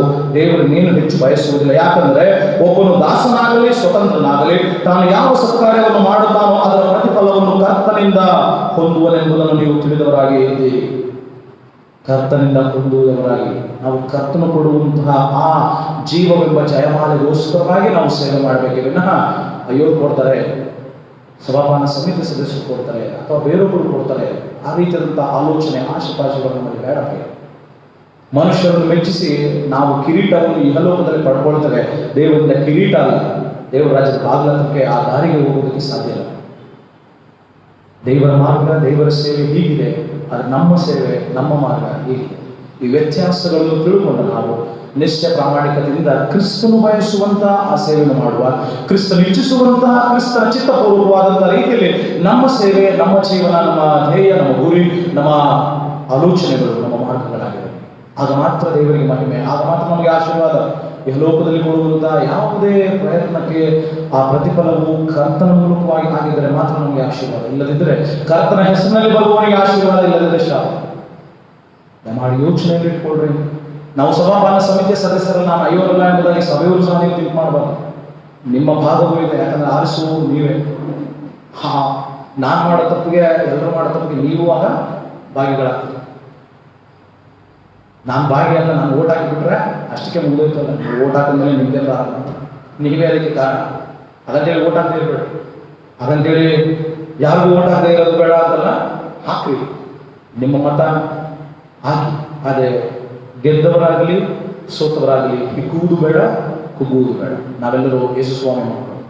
ನಾವು ಆರಾಧನೆ ಮಾಡುವಂಥದ್ದು ಯೇಸು ಸ್ವಾಮಿನೇ, ದೇವರನ್ನ ನಾವು ಮೆಚ್ಚಿಸಬೇಕಾದದ್ದು ಯೇಸು ಸ್ವಾಮಿನೇ, ಮನುಷ್ಯರನ್ನಲ್ಲ, ನಮ್ಮನ್ನಲ್ಲ, ಯಾರನ್ನಲ್ಲ. ಹಾಗಾಗಿ ನಮ್ಮ ಸೇವೆ, ನಮ್ಮ ಜೀವನ ದೇವರ ಮೆಚ್ಚುಗೆಯಾಗಿರುವಾಗ ನಮ್ಮ ಸಭೆ ಅಭಿವೃದ್ಧಿ ಆಗ್ತದೆ. ಆ ಅಭಿವೃದ್ಧಿ ಆಗಬೇಕು, ಬೆಳವಣಿಗೆ ಆಗಬೇಕು ಎನ್ನುವಂಥದ್ದು ಆರ್ಥಿಕವಾಗಿ ಅಲ್ಲ, ಕಟ್ಟಡದಲ್ಲಿ ಅಲ್ಲ, ಆಧ್ಯಾತ್ಮಿಕವಾಗಿ ಆಗ್ತದೆ. ಆತ್ಮಗಳನ್ನು ಗೆಲ್ಲುವಂತಹ ಸೇವೆ ನಮ್ಮದಾಗಬೇಕು. ಅಂದು ಸಭೆ ಕಟ್ಟಿದ್ದು ಪೌಲ ಕಟ್ಟಡದ ಮೂಲಕವಾಗಿ ಅಲ್ಲ, ಆತ್ಮಗಳನ್ನು ಗೆದ್ದು ದೇವರ ಮಾರ್ಗದಲ್ಲಿ ನಿತ್ಯ ಜೀವನದಲ್ಲಿ ದೇವರ ರಾಜ್ಯಗಳಿಗೆ ಸೇರಿಸುವಂತ, ಅವರ ಆತ್ಮಗಳನ್ನು ರಕ್ಷಿಸಿ ನಿತ್ಯ ಜೀವಕ್ಕೆ ಬಾಧ್ಯಸ್ಥರಾಗಬೇಕೆನ್ನುವಂಥದ್ದಕ್ಕಾಗಿ ಆ ರೀತಿಯಾದಂಥ ಆತ್ಮಗಳನ್ನು ಕಟ್ಟುವಂತ ಸಭೆಯಾಗಿ ನಿರ್ಮಿಸಿದ. ಆದ್ರಿಂದ ನಾವು ಕಟ್ಟಡದ ರೀತಿಯಲ್ಲಿ, ಆರ್ಥಿಕದ ರೀತಿಯಲ್ಲಿ, ಬೆಳವಣಿಗೆ ಅಭಿವೃದ್ಧಿಯ ಹೆಸರಿನಲ್ಲಿ ನಾವು ಈ ರೀತಿಯಾದಂಥ ಸೇವೆಯಲ್ಲಿರುವುದಕ್ಕಾಗಿ ನಮಗೆ ಆತ್ಮಗಳ ಪ್ರಯೋಜನವಿಲ್ಲ, ಆತ್ಮಗಳ ಅಭಿವೃದ್ಧಿ ಆಗ್ತದೆ. ಇನ್ನು ನಾವು ಎಷ್ಟು ಜನ ಇದ್ದೇವೆ? 10 ವರ್ಷದಿಂದ ನಾವು 100 ಅಥವಾ 200 ಅಷ್ಟೇ ಹೆಚ್ಚಾಗಿದ್ದೇವೆ. ಹೌದಾ? 10 ವರ್ಷಗಳಿಂದ ನಾವು ಇಷ್ಟೇ ಹೆಚ್ಚಾಗಿದ್ದು. ವೋಟರ್ ಸಿಸ್ಟಮ್ 186 ಅಂದ್ರೆ ಒಂದು ವೇಳೆ 10 ವರ್ಷದಿಂದ 80 ಇದ್ರೆ ಇವತ್ತು 180 ಇನ್ನು 10 ವರ್ಷಕ್ಕೆ 280 ಆಗ್ಬೋದು. ನಮ್ಮ ಆತ್ಮಗಳ ಪ್ರಯೋಜನ ಆಗಿದೆಯಾ? ನಾವೇ ನಿಮಗೆ ಆತ್ಮಗಳ ಪ್ರಯೋಜನಕ್ಕಾಗಿ ಸರಿಯಾಗಿ ಪ್ರಸಂಗ ಮಾಡದಿದ್ರೆ ನೀವೇನು ನಡೆಯಕ್ಕೆ ಸಾಧ್ಯನೇ ಇಲ್ಲ. ನಾನು ಕರೆಕ್ಟಾಗಿ ಪ್ರಸಂಗ ಮಾಡಿದ್ರೆ ನೀವು ವಾಕ್ಯದಲ್ಲಿ ಹೀಗಿದೆ ಅಂತ ತಿಳ್ಕೊಂಡು ನಡೀತಾ ಇದ್ರಿ, ನೀವು ಇನ್ನೊಬ್ರಿಗೆ ಮಾದರಿ ಆಗ್ತೀವಿ. ನಾನೇ ನಿಮಗೆ ಮಾದರಿ ಆಗಿಲ್ಲದಾಗ ನೀವು ಇನ್ನೊಬ್ರಿಗೆ ಮಾದರಿ ಆಗಿಲ್ಲ ಸಾಧ್ಯ. ನಾನೇ ಉಪವಾಸ ಮಾಡಿ ನಿಮ್ಮನ್ನೆಲ್ಲರೂ ಉಪವಾಸ ಮಾಡ್ರಿ ಅಂತ ಅಂದ್ಬಿಟ್ಟು ಅದು ನಿಮ್ಮನ್ನು ಉಪವಾಸ ಸಾಕು ನಾನೇ ತಿಂದ್ಬಿಟ್ಟು ಬಂದು ಉಪವಾಸ ಮಾಡಿದ್ರೆ ಏನು ಪ್ರಯೋಜನ ಅಲ್ವಾ? ಸತ್ಯ ಅಲ್ಲ? ಹೌದು. ಆಯ್ತು, ನಿಮ್ಮಲ್ಲಿ ಸಾಮರ್ಥ್ಯ ಎಷ್ಟಿದೆ, ಶಕ್ತಿ ಎಷ್ಟಿದೆ, ಅಥವಾ ಆರೋಗ್ಯದಲ್ಲಿ ಎಷ್ಟು ನೀವು ಚೈತನ್ಯ ಉಳ್ಳವರಾಗಿದ್ರೆ ಅದಕ್ಕನುಸಾರವಾಗಿ ಅಷ್ಟಕ್ಕೆ ನೀವು ಸೇವೆ ಮಾಡೋಣ, ಅಷ್ಟಕ್ಕೆ ನಾವು ಸೇವೆಯಲ್ಲಿ ನಿರತರಾಗಿ. ಆಗ ಮಾತ್ರ ಸೇವೆಯು ಬಹಳ ಅರ್ಥಗರ್ಭಿತವಾಗ್ತದೆ, ದೇವರಿಗೆ ಮಹಿಮೆ ತರ್ತದೆ. ಇಲ್ಲದಿದ್ದರೆ ಖಂಡಿತವಾಗಿ ಮಹಿಮೆ ತರುವುದಕ್ಕೆ ಸಾಧ್ಯ ಇಲ್ಲ. ದೇವರಾತ್ಮನು ಸೇವೆಯ ಗುಣಲಕ್ಷಣಗಳನ್ನು ಹೊಂದುವುದಕ್ಕೆ ಆ ಸೇವೆಯ ಮಾರ್ಗದಲ್ಲಿ ನನ್ನನ್ನು ನಮ್ಮೆಲ್ಲರನ್ನು ಈ ಮಾರ್ಗದಲ್ಲಿ ನಡೆಸುವುದಕ್ಕೆ ಸಹಾಯ, ಉತ್ತೇಜನ, ಪ್ರೇರೇಪಣೆಯನ್ನು ಕೊಟ್ಟು ಆತ್ಮಗಳ ಅಭಿವೃದ್ಧಿಗೋಸ್ಕರವಾಗಿ, ದೇವರ ಮಹಿಮೆಗೋಸ್ಕರವಾಗಿ, ದೇವರನ್ನ ಆ ಆಳ್ವಿಕೆಯನ್ನು ತರುವುದಕ್ಕಾಗಿ ನಮ್ಮನ್ನು ಉಪಯೋಗ ಮಾಡಿ ಬಲಪಡಿಸಿ ನಡೆಸಬೇಕು.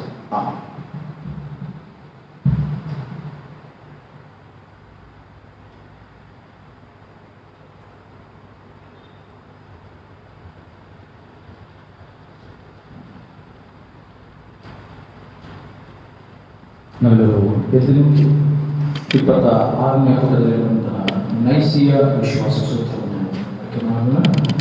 ಇದನ್ನು ನಾವು ಓದುವಾದ ಆರಾಧನಾ ಪುಸ್ತಕ 26ನೇ ಪುಟದಲ್ಲಿರುವಂತಹ ನೈಸಿಯ ವಿಶ್ವಾಸ ಸೂತ್ರವನ್ನು ನಾವು ಪುಟಾಗಿ ಆಯ್ಕೆ ಮಾಡೋಣ. ಪುಟ 26. ಸರ್ವಶಕ್ತನಾದ ತಂದೆಯಾಗಿರುವ ಒಬ್ಬನೇ ದೇವರನ್ನು ನಂಬುತ್ತೇನೆ. ಆತನು ಪರಲೋಕ ಲೋಕಗಳನ್ನು ಎಲ್ಲ ದೃಶ್ಯ ವಸ್ತುಗಳನ್ನು ಮಾಡುವ ಒಬ್ಬನೇ ಕರ್ತನಾದ ಯೇಸು ಕ್ರಿಸ್ತನನ್ನು ನಂಬುತ್ತೇನೆ. ಈತನು ಅನಾದಿಯಿಂದ ದೇವರ ಏಕಪುತ್ರನು, ದೇವರಿಂದ ಆಗುವ ದೇವರು, ಪರಜ್ಯೋತಿಯಿಂದ ಆಗುವ ಪರಜ್ಯೋತಿಯು, ಸಾಕ್ಷಾತ್ ದೇವರಿಂದ ಆಗುವ ಸಾಕ್ಷಾತ್ ದೇವರು ಆಗಿರುತ್ತಾನೆ. ಈತನು ಸೃಷ್ಟಿಯಲ್ಲ, ದೇವರ ನಿತ್ಯ ಪುತ್ರನೇ. ತಂದೆಯ ತತ್ವವು ಈತನ ತತ್ವವು ಒಂದೇ. ಈತನ ಮೂಲಕವಾಗಿ ಸಮಸ್ತವು ಉಂಟಾಯಿತು. ಈತನು ಮನುಷ್ಯನಾದ ನಮಗೆ ಹಿತವನ್ನು ವಹಿಸಿ ನಮ್ಮ ರಕ್ಷಣಾರ್ಥವಾಗಿ ಪರಲೋಕದಿಂದ ಇಳಿದು ಪವಿತ್ರಾತ್ಮನಿಂದ ಮರಿಯಳೆಂಬ ಕನ್ಯೆಯಲ್ಲಿ ಧರಿಸಿಕೊಂಡು ಮನುಷ್ಯನಾದನು. ಪೊಂತಿಪಿಲಾತನ ಆಧಿಪತ್ಯದಲ್ಲಿ ನಮಗೋಸ್ಕರ ಶಿಲುಬೆಗೆ ಎಳೆಯಲ್ಪಟ್ಟು ಬಾಧೆಯನ್ನು ಅನುಭವಿಸಿ ಸತ್ತು ಸಮಾಧಿಯಲ್ಲಿ ಇಡಲ್ಪಟ್ಟನು. ವೇದೋಕ್ತಿಗೆ ಅನುಸಾರವಾಗಿ 3 ದಿನದಲ್ಲಿ ಎದ್ದುಕೊಂಡು ಪರಲೋಕಕ್ಕೆ ಹೇಗೆ ಹೋಗಿ ತಂದೆಯ ಬಲಗಡೆಯಲ್ಲಿ ಕುಳಿತುಕೊಂಡಿದ್ದಾನೆ. ಈತನು ತಿರುಗಿ ವೈಭವವನ್ನು ಬಂದು ಬದುಕಿರುವವರಿಗೆ ಸತ್ತವರಿಗೂ ನ್ಯಾಯ ತೀರಿಸುವನು. ಈತನ ರಾಜ್ಯಕ್ಕೆ ಅಂತ್ಯವಿಲ್ಲ. ಪವಿತ್ರಾತ್ಮನನ್ನು ನಂಬುತ್ತೇನೆ. ಈತನು ಕರ್ತನು, ಜೀವದಾಯಕನು, ತಂದೆಯಿಂದಲೂ ಮಗನಿಂದಲೂ ಹೊರಡುವನು. ತಂದೆಯೊಡನೆಯೂ ಮಗನೊಡನೆಯೂ ಸರಿಸಮಾನವಾದ ಆರಾಧನೆಯನ್ನು ಘನತೆಯನ್ನು ಹೊಂದುವವನು, ಪ್ರವಾದಿಗಳ ಮೂಲಕ ನುಡಿದವನು ಆಗಿದ್ದಾನೆ. ಪವಿತ್ರವಾಗಿಯೂ ಸರ್ವಸಾಧಾರಣವಾಗಿಯೂ ಅಪೊಸ್ತಲರಿಂದ ಸ್ಥಾಪಿತವಾಗಿಯೂ ಇರುವ ಒಂದೇ ಸಭೆಯೆಂದು ನಂಬುತ್ತೇನೆ. ಪಾಪ ಪರಿಹಾರಕ್ಕಾಗಿ ಒಂದೇ ದೀಕ್ಷಾ ಸ್ನಾನವುಂಟೆಂದು ಒಪ್ಪಿಕೊಳ್ಳುತ್ತೇನೆ. ಸತ್ತವರ ಪುನರುತ್ಥಾನವನ್ನು, ಒಂದು ಲೋಕದ ಜೀವವನ್ನು ಎದುರುಗೊಳ್ಳುತ್ತೇನೆ. ದಯಮಾಡಿ ಕುಳಿತುಕೊಳ್ಳಿ.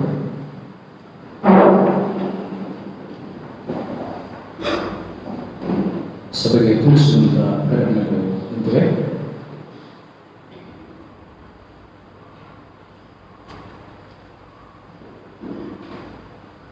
ಕ್ರಿಸ್ತೇಶುವಿನ ಸಮರ್ಪಣ ನಾಮದಲ್ಲಿ ಆತ್ಮೀಯವಾಗಿ ಪ್ರೀತಿಯಿಂದ ತಮ್ಮೆಲ್ಲರನ್ನು ಈ ಪರಿಶುದ್ಧವಾದಂತಹ ಆರಾಧನೆಗೆ ಕರ್ತ ಭೋಜನ ಸಂಸ್ಕಾರಕ್ಕೆ ನಾನು ಸ್ವಾಗತಿಸುತ್ತೇನೆ ಮತ್ತು ನಿಮ್ಮನ್ನು ಧನ್ಯವಾದಗಳು, ಶಿವವಂದನೆಗಳನ್ನು ಸಲ್ಲಿಸುವ ಬೇರೆ ನಮ್ಮ ಮಾನ್ಯ ಮುಖ್ಯಮಂತ್ರಿಗಳಾದಂತಹ ಶ್ರೀಯುತ ಯಡಿಯೂರಪ್ಪನವರು ಕಳೆದ 1 ವಾರದ ಹಿಂದೆ ಸುದ್ದಿಗೋಷ್ಠಿಯಲ್ಲಿ ತಿಳಿಸಿದ ಹಾಗೆ ದೇವಾಲಯಗಳು ದರ್ಶನಕ್ಕಾಗಿ ಕರೆದಲ್ಪಟ್ಟಿವೆ ಎಂಬುದಾಗಿ ಹೇಳ್ತಾರೆ. ಆದರೆ ನಾವು ನಮ್ಮ ಹೃದಯ, ನಮ್ಮ ಮನಸ್ಸನ್ನು ತಾಳುವುದಿಲ್ಲ ಮತ್ತು ಸಹಿಸುವುದಿಲ್ಲ. ಹಾಗಾಗಿ ಹೇಗೂ 2 ವಾರ ಅಂದರೆ ಮುಂದಿನ ವಾರ 18ನೇ ತಾರೀಕು ಭಾನುವಾರ ತನಕ ಇರುವ ನಿಯಮಗಳನ್ನು ಒಳಗೊಂಡಂತೆ ನಾವು ಆರಾಧನೆಯಲ್ಲಿ ಭಾಗಿಯಾಗೋಣ. ಒಂದು ವೇಳೆ ಈ 3ನೇ ಅಲೆ ಬಂದಿದೆ ಮತ್ತೆ ಬರುತ್ತಿದೆ, ಈ ತಿಂಗಳ ಅಂತ್ಯಕ್ಕೆ ಮತ್ತೆ ಹೆಚ್ಚಾಗಲಿದೆ ಎಂಬುದಾಗಿ ಹೇಳಿದ್ದಾರೆ.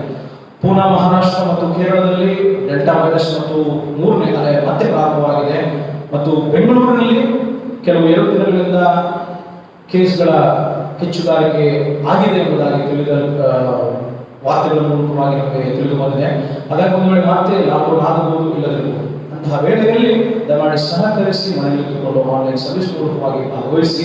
ಈಗ ಈ ನಿಯಮಗಳೊಂದಿಗೆ, ಈ ಷರತ್ತುಗಳೊಂದಿಗೆ ನಾವು ಆರಾಧನೆಯಲ್ಲಿ ಭಾಗಿಯಾಗೋಣ.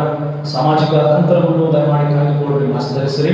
ಆರಾಧನೆ ತರುವಾಯ ಎಲ್ಲರೂ ತಮ್ಮ ಮನೆಗಳಿಗೆ ಕೂಡಲೇ ತೆರಳುವಂತೆಯೂ ಯಾವುದೇ ರೀತಿಯಾದಂತಹ ತಿಂಡಿ ತಿನಿಸುಗಳ, ಕಾಫಿಯ ವಿತರಣೆಗಳು ಯಾವುದೂ ಇರುವುದಿಲ್ಲ. ಸಹಕರಿಸಿ, ಪ್ರಾರ್ಥಿಸಿರಿ ಮತ್ತು ನಮ್ಮೆಲ್ಲ ಈ ರೀತಿಯಾದಂತಹ ಶೋಧನೆಗಳಿಂದ ಬಿಡುಗಡೆಯಾಗುವುದಕ್ಕೆ ಹೆಚ್ಚಾಗಿ ನೀವು ಪ್ರಾರ್ಥನೆ ಮಾಡಿ ಎಂಬುದಾಗಿ ತಮ್ಮಲ್ಲಿ ವಿನಂತಿಸಿಕೊಳ್ಳುತ್ತೇನೆ. ಚುನಾವಣೆ ಪ್ರಕಟಣೆ ಬುಧವಾರ 14ನೇ ತಾರೀಕು ಬೆಳಗ್ಗೆ 9 ಗಂಟೆಯಿಂದ 12 ಗಂಟೆವರೆಗೆ. 3 ದಿನಗಳಲ್ಲಿ 14ನೇ ತಾರೀಕು ಬುಧವಾರ ಬೆಳಗ್ಗೆ 9ರಿಂದ 12ರವರೆಗೆ ಮತದಾನ ನಡೆಯಲಿದೆ. 1ನೇ ಗಂಟೆಯ ನಂತರ, ಮಧ್ಯಾಹ್ನ 1 ಗಂಟೆ ನಂತರ 1 ತಾಸಿನ ವಿರಾಮದ ನಂತರ ಮತಗಳ ಎಣಿಕೆ. ಆರಾಧನೆ ತರುವಾಯ ನಿಮ್ಮೆಲ್ಲರಿಗೂ ಮತದಾರರ ಚೀಟಿ, ವೋಟರ್ ಐಡಿ ಕೊಡಲಾಗ್ತದೆ. ಅದು ತಾತ್ಕಾಲಿಕ, ಈ ವರ್ಷಕ್ಕೆ, ಈ ಚುನಾವಣೆಗೆ ಮಾತ್ರ. ಹಾಗಾಗಿ ದಯಮಾಡಿ ಅದನ್ನು ಸ್ವೀಕರಿಸುವಂತೆಯೂ, ನೀವು ಬುಧವಾರ ಮತ ಹಾಕುವುದಕ್ಕೆ ಬರುವಾಗ ಆ ಮತ ಚೀಟಿಯನ್ನು ಕಡ್ಡಾಯವಾಗಿ ನೀವು ತರಲೇಬೇಕು. ತರದಿದ್ದರೆ ನಿಮಗೆ ಅನುಮತಿ ಇಲ್ಲ ಮತ ಹಾಕುವುದಕ್ಕೆ. ಒಂದು ವೇಳೆ ಏನಾದರೂ ಹಾಳು ಮಾಡಿಕೊಂಡ್ರೆ ಜವಾಬ್ದಾರಿ ನಾನಲ್ಲ, ಅದಕ್ಕೆ ಹೊಣೆ ನಾನಲ್ಲ. ಒಂದು ವೇಳೆ ಸಿಕ್ಕದಿದ್ದರೆ ಒದಗಿಸುವ ಪ್ರಯತ್ನ ಮಾಡ್ತೇನೆ. ಆದರೆ ನೀವು ಪಡೆದ ಮೇಲೆ ಅದನ್ನು ಹಾಳು ಮಾಡಿಕೊಂಡ್ರೆ ನನ್ನ ಹೊಣೆವಲ್ಲ, ನನ್ನ ಜವಾಬ್ದಾರಿ ಇಲ್ಲ, ಅಥವಾ ಯಾರ ಜವಾಬ್ದಾರಿ ಹೊಣೆವಲ್ಲ. ದಯಮಾಡಿ ಆ ಮತದಾರರ ಚೀಟಿಯನ್ನು ತಗೊಂಡು ಬಂದ್ರಿ. ನಿಮಗೆ ಅಂದಿನ ವ್ಯವಸ್ಥೆ ಒಂದು ವೇಳೆ ಅನುಕೂಲವಾಗಿ ಇಲ್ಲದಿರಬಹುದು, ಸಹಕರಿಸಿ. ಯಾಕಂದ್ರೆ ಹೆಚ್ಚು ಗುಂಪು ಕೂಡುವಂತಿಲ್ಲ. ಹಾಗಾಗಿ ನೀವು ಮತ ಹಾಕಿದ ಕೂಡಲೇ ಮನೆಗೆ ತೆರಳುವಂತೆ ಕೇಳಿಕೊಳ್ಳುತ್ತೇನೆ. ಎಣಿಕೆಯ ಸಂದರ್ಭದಲ್ಲಿ 2 ಅಬ್ಸರ್ವರ್ಗಳು ಮತ್ತು ಕ್ಯಾಂಡಿಡೇಟ್ಗಳು ಮತ್ತು ಅಭ್ಯರ್ಥಿಗಳು ಮಾತ್ರ ಲಭ್ಯವಿರುತ್ತದೆ. ಯಾರು ಸಹ ದಯಮಾಡಿ ಪ್ರಿಮಿಸಸ್ನಲ್ಲೇ ಆಗಲಿ, BC ಪ್ರಿಮಿಸಸ್ನಲ್ಲಾಗಲಿ, ಆ ಗೇಟ್ ಮುಂದೆ ಆಗಲಿ ಯಾರು ನಿಮ್ಮ ಮತ ಹಾಕಿದ ಕೂಡಲೇ ದಯಮಾಡಿ ಹಿಂತಿರುಗಿ ಮನೆಗೆ ಹೋಗುವಂತೆ ಪ್ರೀತಿಯಿಂದ ನಿಮ್ಮನ್ನು ನಾನು ಕೇಳಿಕೊಳ್ಳೋಣ.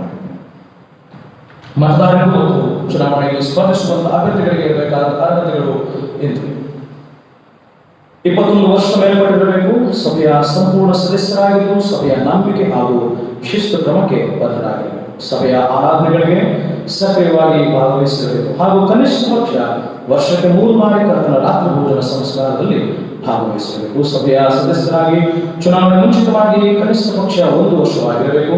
ಇಲ್ಲವೇ ತಾವು ಮೊದಲು ಸದಸ್ಯರಾಗಿದ್ದ CSA ಸಭೆಯಿಂದ ವರ್ಗಾವಣೆ ಪತ್ರವನ್ನು ತಂದು ಸಲ್ಲಿಸತಕ್ಕದ್ದು ಮತ್ತು ತಾವು ಬೇರೆ ಯಾವುದೇ ಸಭೆಯ ಚುನಾವಣೆಯಲ್ಲಿ ಮತದಾರರಾಗಿರುವುದಿಲ್ಲವೆಂದು ಘೋಷಿಸುವ ಪತ್ರವನ್ನು ನೀಡತಕ್ಕದ್ದು. ಪ್ರಾಂತದ ಧರ್ಮಾಧ್ಯಕ್ಷರಿಂದ ಯಾವುದೇ ರೀತಿಯ ಸಭೆಯ ಶಿಸ್ತು ಕ್ರಮಕ್ಕೆ ಒಳಗಾಗಿರಬಾರದು. ಕಳೆದ 3 ವರ್ಷಗಳಿಂದ ಕ್ರೈಸ್ತ ವಿಶ್ವಾಸವನ್ನು ತ್ಯಜಿಸಿಬಿಟ್ಟಿರಬಾರದು. ಯಾವುದೇ ಚುನಾವಣೆ ಪ್ರಕ್ರಿಯೆಯ ಸಂಬಂಧಪಟ್ಟದಲ್ಲಿ ಸಂದೇಹವು ಅಥವಾ ಪ್ರಶ್ನೆಗಳು ಮತ್ತು ಏನಾದರೂ ಪರಿಶೀಲನೆಗಾಗಿ ನನ್ನನ್ನು ಮಾತ್ರ ಸಂಪರ್ಕಿಸುವಂತೆ ಪ್ರೀತಿಯಿಂದ ಕೇಳಿಕೊಳ್ಳುತ್ತೇನೆ. ಹೆಚ್ಚಿನ ವಿವರಗಳನ್ನು ಸೂಚನಾ ಫಲಕದಲ್ಲಿ ಆರಾಧನೆಯ ತರುವಾಯ ನೀವು ಹೊರಗಡೆ ನೀವು ವೀಕ್ಷಿಸಬಹುದು. ಆರಾಧನೆ ಮುಗಿದ ನಂತರ ದಯಮಾಡಿ ಇಲ್ಲೇ 5 ನಿಮಿಷ ಎಲ್ಲರೂ ಕುಡಿಯುವಂತೆ ಪ್ರೀತಿಯಿಂದ ಕೇಳಿಕೊಳ್ಳುತ್ತೇನೆ.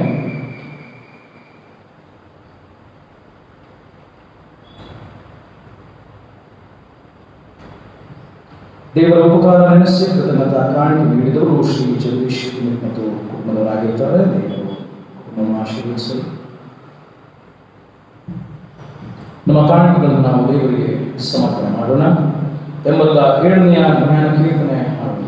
87ನೇ ಜ್ಞಾನ ಕೀರ್ತನೆಯನ್ನು ಹಾಡುವಾಗ ನಾವು ತಂದಿರುವಂತಹ ಕಾಣಿಕೆಗಳನ್ನು ದೇವರಿಗೆ ಅರ್ಪಿಸೋಣ. ಬಾರೆ ಬಾರೆ ಪರಿಶುದ್ಧಾತ್ಮನೆ, ನರ ಪಾಪಿಯರು ತಾರೆ ತಾರೆ ಜೀವ ಅವರನ್ನು ಬೇಕಾದಷ್ಟು ಚರಣವನ್ನು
ಹುಟ್ಟುಹಬ್ಬವನ್ನು ಆಚರಿಸಿಕೊಂಡು ವಿವಾಹ ವಾರ್ಷಿಕೋತ್ಸವವನ್ನು ಆಚರಿಸಿಕೊಂಡು ನೀಡುವಂತಹ ಸ್ಥಳದಲ್ಲೇ ಪ್ರಾರ್ಥನೆ ಮಾಡಲಾಗ್ತದೆ. ಅವರಿಗೆ ಶುಭಪೂರ್ವ ಹಾಗೆ ನಾ ಪಾಡುವೆ ಸಂಸಾರ ಕ್ಷೇಮ ಮಾಡಿ ಎರಡು ಸಂಗೀತದ ಮೊದಲ ವಚನ ಮಾತನಾಡ.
ಹುಟ್ಟುಹಬ್ಬದ ಕಾಣಿಕೆಗಳನ್ನು ಕೊಟ್ಟಂಥವರು S Laksha, Benjamin Samuel, master Aishan Kumar ಮತ್ತು ಮಾಸ್ಟರ್ ರವೀಂದ್ರ ಕುಮಾರ್. ಕೃತಜ್ಞತಾ ಕಾಣಿಕೆಯನ್ನು ಕೊಟ್ಟಂಥವರು ಜಗದೀಶ್ ಮಿತ್ರರು 5,000. ದೇವರು ತಮ್ಮ ಸೇವದಲ್ಲಿ ಮೊಮ್ಮಗವನ್ನು ನ್ಯಾಯಪಾಲಿಸಬೇಕಾಗಿ ಕೃತಜ್ಞತಾವನ್ನು ಎಸ್ ರಾಜು ಮತ್ತು ಕುಟುಂಬದವರು, ನುಡಿದ ಕೃತಜ್ಞತಾ ಕಾಣಿಕೆಯನ್ನು ಕೊಟ್ಟಂಥ ಸದಸ್ಯರು ಸೋನಲ್ ಜೇಕೇಲ್ ಮತ್ತು ಕುಟುಂಬ, ರಜವರ್ಕಿ ಮುತ್ಸಂಗ, ಮೆಲ್ಬನ್ ಜಾಯ್, ವಿಜಯಮ್ಮ ಬಂಡೆಪಾಳ್ಯ, ರತ್ನಮ್ಮ ಬಂಡೆಪಾಳ್ಯ, ಎಲ್ಲ ಕಾಣಿಕೆಗಳನ್ನು ನಮ್ಮ ವೈದ್ಯ ಬಿಂಬಗಳನ್ನು ದೇವರಿಗೆ ಸಮರ್ಪಿಸಿ ನಾವು ಪ್ರಾರ್ಥನೆ ಮಾಡೋಣ. ಎಲ್ಲ ಒಳ್ಳೆಯ ವರದಾನಗಳ ಕುಂದಲದ ಮೂಡುಗಳಿಗೆ ಕಾರಣಾಗಿರುವಂತಹ ನಮ್ಮ ಸ್ವರ್ಗೇತನೇ ಮೋಕ್ಷನಾಮಕ್ಕೆ ಸ್ತೋತ್ರವಾಗಲಿ. ಬರೆಗಳಲ್ಲಿ ನಾವು ಬರಲಿಲ್ಲ ಸ್ವಾಮಿ, ಉದರಿಸಿದ ನಂತರ ಆ ಉತ್ತರದಿಂದಾಗಿಯೂ ನಿಮ್ಮ ಸನ್ನಿಧಾನಕ್ಕೆ ಈ ಕಾಣಿಕೆಯನ್ನು ತದರ್ಪಿಸದೆ ಇದನ್ನು ಸ್ವೀಕರಿಸುವ ಮಾಡು.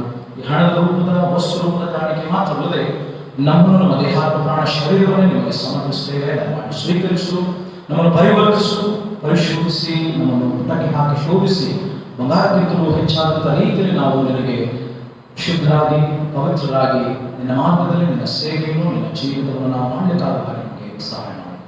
ಕಳೆದ ವಾರದಲ್ಲಿ ತಮ್ಮ ಜನ್ಮ ದಿವಸ ವಿವಾಹ ವಾರ್ಷಿಕೋತ್ಸವ ಕಂಡಂತ ಎಲ್ಲ ನಿನ್ನ ಪ್ರಿಯರನ್ನು ಮಕ್ಕಳನ್ನು ಆಶೀರ್ವದಿಸು. ಆರೋಗ್ಯ, ಸಮಾಧಾನ, ಸಂತೋಷ, ನೆಮ್ಮದಿ ನಿನ್ನ ವರ್ತಮಾನಗಳು ಆಶೀರ್ವಾದಗಳಲ್ಲಿ ಹೆಚ್ಚು ಕಡಿಮೆ ಮಾಡದೆ ನಡೆಸು. ಪ್ರತಿಯೊಬ್ಬರ ವೈಯಕ್ತಿಕ ಜೀವಿತ, ಕೌಟುಂಬಿಕ ಜೀವಿತ, ಉದ್ಯೋಗದ ಜೀವಿತ ಮತ್ತೆಲ್ಲ ಕಾರ್ಯಗಳಲ್ಲಿ ನೀನು ಜೊತೆಗಾರನಾಗಿಸು. ಹೊಸ ವರ್ಷ ಹೊಸ ದಿವಸ ಅವರಿಗೆ ಹರುಷ, ಸಂತೋಷ, ಸಮಾಧಾನವನ್ನು ಕೊಡಲು ಕಳೆದ ವರ್ಷವೆಲ್ಲ ಅವರ ಜೀವಿತದಲ್ಲಿ ನೀನು ಮಾಡಿದಂತಹ ಅದ್ಭುತ ಮಹತ್ವಗಳು ಆಶೀರ್ವಾದಗಳನ್ನು ಅನುಗ್ರಹಿಸಿ ಆರೋಗ್ಯ ಸಮಾಧಾನದಿಂದ ನೀನು ಪೋಷಿಸಿ ಪರಾಮರಿಸಿದಕ್ಕಾಗಿ ನಿನಗೆ ವಂದಿಸ್ತೇವೆ. ನಿನಗೆ ಕೃತಜ್ಞ ಭಾವದಿಂದ ನಾಡುವವರಾಗಿದ್ದೇವೆ. ಭವಿಷ್ಯದ ಜೀವಿತಗಳಲ್ಲಿ ನೀನು ಅವರಿಗೆ ಸಂಘಟನೆಯಾಗಿ ಜೊತೆಗಾರನಾಗಿ ನಡೆಸು. ನಮ್ಮ ಸಭೆಯ ಮಕ್ಕಳು ಯವನಸ್ಥರನ್ನು ನೆನಪಾಡುತ್ತೇವೆ. ಆನ್ಲೈನ್ ಕ್ಲಾಸಸ್ ಇರಬಹುದು ಅಥವಾ ಅವರು ಶಾಲಾ ಕಾಲೇಜುಗಳಿಗೆ ಹೋಗಿ ತಮ್ಮ ವಿದ್ಯಾಭ್ಯಾಸದಲ್ಲಿ ತೊಡಗಿಸಿಕೊಳ್ಳುವಾಗ ಯಾವುದೇ ಸೋಂಕಿಗೆ, ಯಾವುದೇ ರೀತಿಯಾದಂತಹ ಅನಾರೋಗ್ಯ ಸೋಂಕಿಗೆ ತುತ್ತಾಗಲ್ಲ ಹಾಗೆ ಜಾಗರೂಕತೆ, ಎಚ್ಚರಿಕೆಯಿಂದ ಜೀವಿಸಲಿಕ್ಕಾಗುವ ಹಾಗೆ, ಓಡಾಡಲಿಕ್ಕಾಗುವ ಹಾಗೆ ನೀವು ಸಹಾಯ ಮಾಡಿ. ನಿನ್ನ ಶುಭವು ಕೃಪೆಯು ಮಕ್ಕಳ ಸಂಗಡ, ಯವನಸ್ಥರ ಸಂಗಡ ಇರಲಿ. ಅವರ ಬಾಳ್ವೆ ನಿನಗೆ ಸಾಕ್ಷಿಯಾಗಿ, ಇತರರಿಗೆ ಮಾದರಿಯಾಗಿ, ಹೆತ್ತವರಿಗೆ ಕೀರ್ತಿಯನ್ನು ನಿನಗೆ ಮಹಿಮೆ ತರುವಂತಹ ಮಕ್ಕಳಾಗಿರು ಸಹಾಯ. ವಾಕ್ಯದ ಧ್ಯಾನ, ಪ್ರಾರ್ಥನೆ, ಉಪವಾಸದಲ್ಲಿ ನಿರತರಾಗಿದ್ದುಕೊಂಡು ಸದಾಕಾಲವೂ ನಿನ್ನ ಮಾರ್ಗದಲ್ಲಿ ನೆಲೆಗೊಂಡು ಒಳಗೊಂಡು ಜೀವಿಸುವುದಕ್ಕೆ ಸಹಾಯಿಸು. ಸಭೆಯ ಪುರುಷ ಮಹಿಳೆಯರನ್ನು ಆಶೀರ್ವಾದ ಮಾಡು. ಅವರ ಉದ್ಯೋಗ, ಅವರ ಕಾರ್ಯಕ್ಷೇತ್ರಗಳು ಮತ್ತು ಅವರ ವ್ಯವಹಾರಗಳು, ಅವರ ಹೋಗುವ ಬರಣಗಳ ಜೊತೆಗಾರರಾಗಿ ನೀನು ಅವರೊಂದಿಗೆ ಇದ್ದುಕೊಂಡು ಅವರೊಂದಿಗೆ ಹೆಜ್ಜೆ ಹಾಕು ಸ್ವಾಮಿ. ಯಾವುದೇ ಕೇಡು, ಗಂಡಾಂತರ, ತೊಂದರೆ, ಸಮಸ್ಯೆಗಳು, ಅವಘಡಗಳು, ಯಾವುದೇ ರೀತಿಯ ಸೈತಾನ ಶೋಧನೆಗಳು ಹೊತ್ತುಕೊಳ್ಳದ ಹಾಗೆ ಸಫಲತೆ, ಯಶಸ್ಸು, ಶುಭವು, ಕೃಪೆಯನ್ನು ನಿತ್ಯವೂ ಅನುಗ್ರಹಿಸು ಸ್ವಾಮಿ. ಸದಾಕಾಲ ನಿನ್ನ ಆಶೀರ್ವಾದಗಳಿಂದ ನಿನ್ನ ಚಿತ್ತದ ಮೇರೆಗೆ ನಿನ್ನ ಆಲೋಚನೆ ಮಾರ್ಗಗಳನ್ನು ದಯಪಾಲಿಸಿಕೊಂಡು ಬಲಪಡಿಸಿ ನಡೆಸುವುದಾಗಿ ಪ್ರಾರ್ಥಿಸ್ತೇವೆ. ಸದಾ ಹಿರಿಯರನ್ನು ಮಾಡಿ ಪ್ರಾರ್ಥಿಸ್ತೇವೆ. ವೃದ್ಧಾಪ್ಯದಲ್ಲಿರುವ ಅವರಿಗೆ ನೀನೇ ಆಶ್ರಯವು, ಆಧಾರವಾಗಿರು. ಸಮಾಧಾನ, ಸಂತೋಷ, ನೆಮ್ಮದಿಯನ್ನು ಅನುಗ್ರಹಿಸು ಸ್ವಾಮಿ. ಅವರಿರುವಂತಹ ಮನೆಯ ಸುತ್ತಮುತ್ತಲಿನ ಪರಿಸರದಲ್ಲಿ, ಅವರ ಹೃದಯದಲ್ಲಿ, ಕುಟುಂಬದಲ್ಲಿ ಸದಾಕಾಲವು ನಿನ್ನ ಆಶ್ರಯ, ನಿನ್ನ ನಡೆಸುವಿಕೆ ಇರಲಿ. ನೀನು ಅವರೊಂದಿಗೆ ಇದ್ದುಕೊಂಡು ಅವರನ್ನು ಬಲಪಡಿಸಿ ನಿನ್ನ ಕೈಗಳಿಂದ ಅವರನ್ನು ಸದಾಕಾಲವು ಸಾಕಿ ಸಲಹೆ ಸಂರಕ್ಷಿಸುವುದಾಗಿ ಹೇಳುತ್ತೇವೆ. ಅನಾರೋಗ್ಯ ಸೌಖ್ಯದಲ್ಲಿ ನೆನಪು ಮಾಡಿ ಪ್ರಾರ್ಥಿಸಿದ್ದೇವೆ. ಅವರ ಅನಾರೋಗ್ಯ ಸೌಖ್ಯದ ನಿಮಿತ್ತವಾಗಿ ಅನೇಕ ವಿಧವಾದಂತಹ ಕಾರ್ಯವಾದಗಳು, ರೋಗಗಳಿಗೆ ನೀವು ನಿನ್ನ ಸ್ವಸ್ಥ ಹಸ್ತವನ್ನಿಟ್ಟು ಅವರು ತೆಗೆದುಕೊಳ್ಳುವಂತಹ ಚಿಕಿತ್ಸೆ, ಔಷಧ ಮದ್ದುಗಳಿರಬಹುದು, ಅದರ ಮೂಲಕವಾಗಿ ನೀನು ಕಾರ್ಯ ಮಾಡುವ ನಿನ್ನ ಹಸ್ತಸ್ಪರ್ಶ ಅವರಿಗಾಗಿ ಅದ್ಭುತದ ಮೂಲಕವಾಗಿ ಅವರನ್ನು ಗುಣ ಹೊಂದುವ ಹಾಗೆಯೂ ಸ್ವಸ್ಥತೆಯನ್ನು ಮಾನಸಿಕವಾಗಿ, ಶಾರೀರಿಕವಾಗಿ ಹೊಂದುವ ಹಾಗೆ ಮಾಡಿಸುವ ಎಲ್ಲ ವಿಧವಾದಂತಹ ಕೇಳುವ ಕಾಂತರಗಳಿಂದ, ಅನಾರೋಗ್ಯ ಅಸೌಖ್ಯದಿಂದ, ಅವಘಡಗಳಿಂದ, ಎರಡು ತೊಡರುಗಳಿಂದ ತಪ್ಪಿಸಿ ನೀವು ಕಾಪಾಡಿಸುವ ನಮ್ಮ ಸಭೆಯೆಲ್ಲ ಸದಸ್ಯರನ್ನು ಮತ್ತು ಎಲ್ಲ ನಿನ್ನ ಭಕ್ತರನ್ನು, ಇಡೀ ಪ್ರಪಂಚದ ನಿನ್ನ ಮಕ್ಕಳನ್ನು ನಿನ್ನ ಕೈಗಳಿಗೆ ಒಪ್ಪಿಸ್ತೇವೆ. ಸುರಕ್ಷತೆಯನ್ನು ದಯಪಾಲಿಸು ಸ್ವಾಮಿ. ವಿವಿಧ ರೀತಿಯಾದಂತಹ ಭಯಾನಕವಾದಂತಹ ಅನೇಕ ವಿಧವಾದಂತಹ ಸೋಂಕುಗಳು, ಕಾರ್ಯವಾದಗಳು ಈ ಲೋಕವನ್ನು ಮುತ್ತಿಕೊಳ್ಳುತ್ತಿರುವಾಗ ಎಲ್ಲರಿಗೂ ಧೈರ್ಯ, ಎದೆಗಾರಿಕೆ, ಜಾಗರೂಕತೆ, ಎಚ್ಚರಿಕೆಯಿಂದ ತಮ್ಮ ಕಾರ್ಯಗಳನ್ನು, ಸೇವೆಯನ್ನು, ಕೆಲಸಗಳನ್ನು, ಉದ್ಯೋಗಗಳನ್ನು, ವ್ಯವಹಾರಗಳನ್ನು, ಹೋಗುವ ವರ್ಣಗಳಲ್ಲಿ ಸದಾಕಾಲವು ಇಂತಹ ಪ್ರಜ್ಞಾವಂತರಾಗಿ ಜೀವಿಸುವುದಕ್ಕೆ ಸಹಾಯ ಮಾಡಿಸುವ ನಾವು ಹಾನಿ ಮಾಡಿಕೊಳ್ಳುವುದಲ್ಲದೆ ಪರವನ್ನು ಸಹ ಹಾನಿಗೆ ತುತ್ತಾಗಿಸದೆ ನಮ್ಮ ಜವಾಬ್ದಾರಿಯನ್ನು ಸರಿಯಾದ ರೀತಿಯಲ್ಲಿ ನಿರ್ವಹಿಸುವ ಹಾಗೆ ಪ್ರಜ್ಞಾವಂತರಾಗಿ ಇರಲಿಕ್ಕಾಗುವ ಹಾಗೆ ನಮಗೆ ಎಲ್ಲ ರೀತಿಯಲ್ಲಿ ಬಲಪಡಿಸಿ ಮುನ್ನಡೆಸು.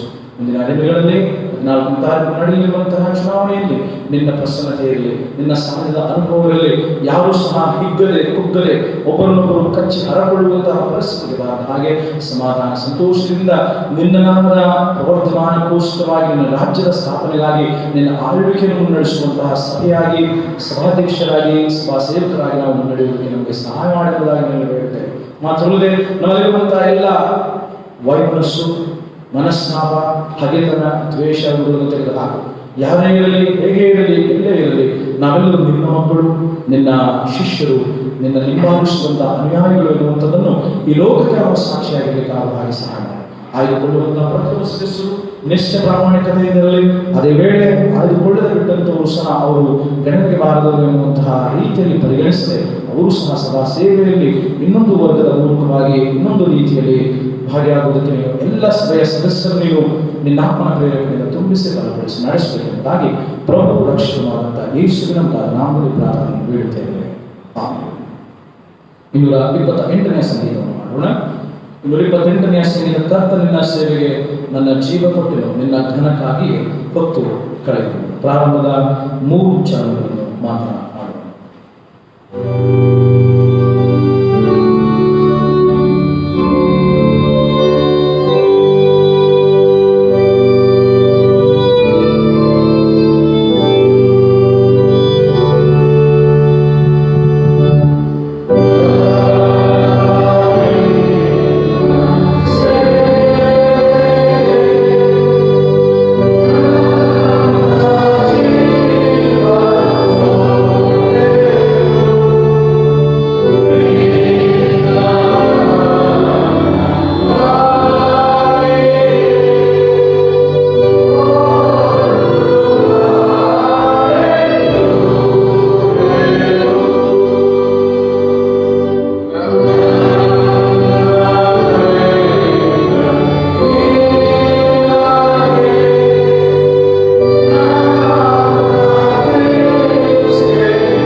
ಆಶೀರ್ವಾದವನ್ನು ನಂಬಿಕೆಯಿಂದ ಹೊಂದಿರಿ.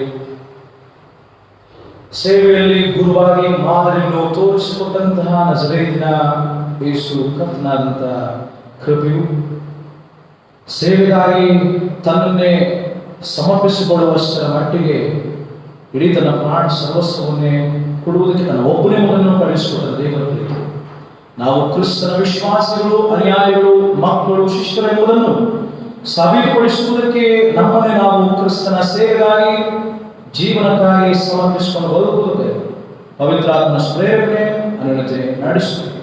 ಈಗಲೂ ಯಾವಾಗಲೂ ನಮ್ಮೆಲ್ಲರ ಸಂಗಡ ಸೇವೆ ಸಂಗಡ ನಿರಂತರ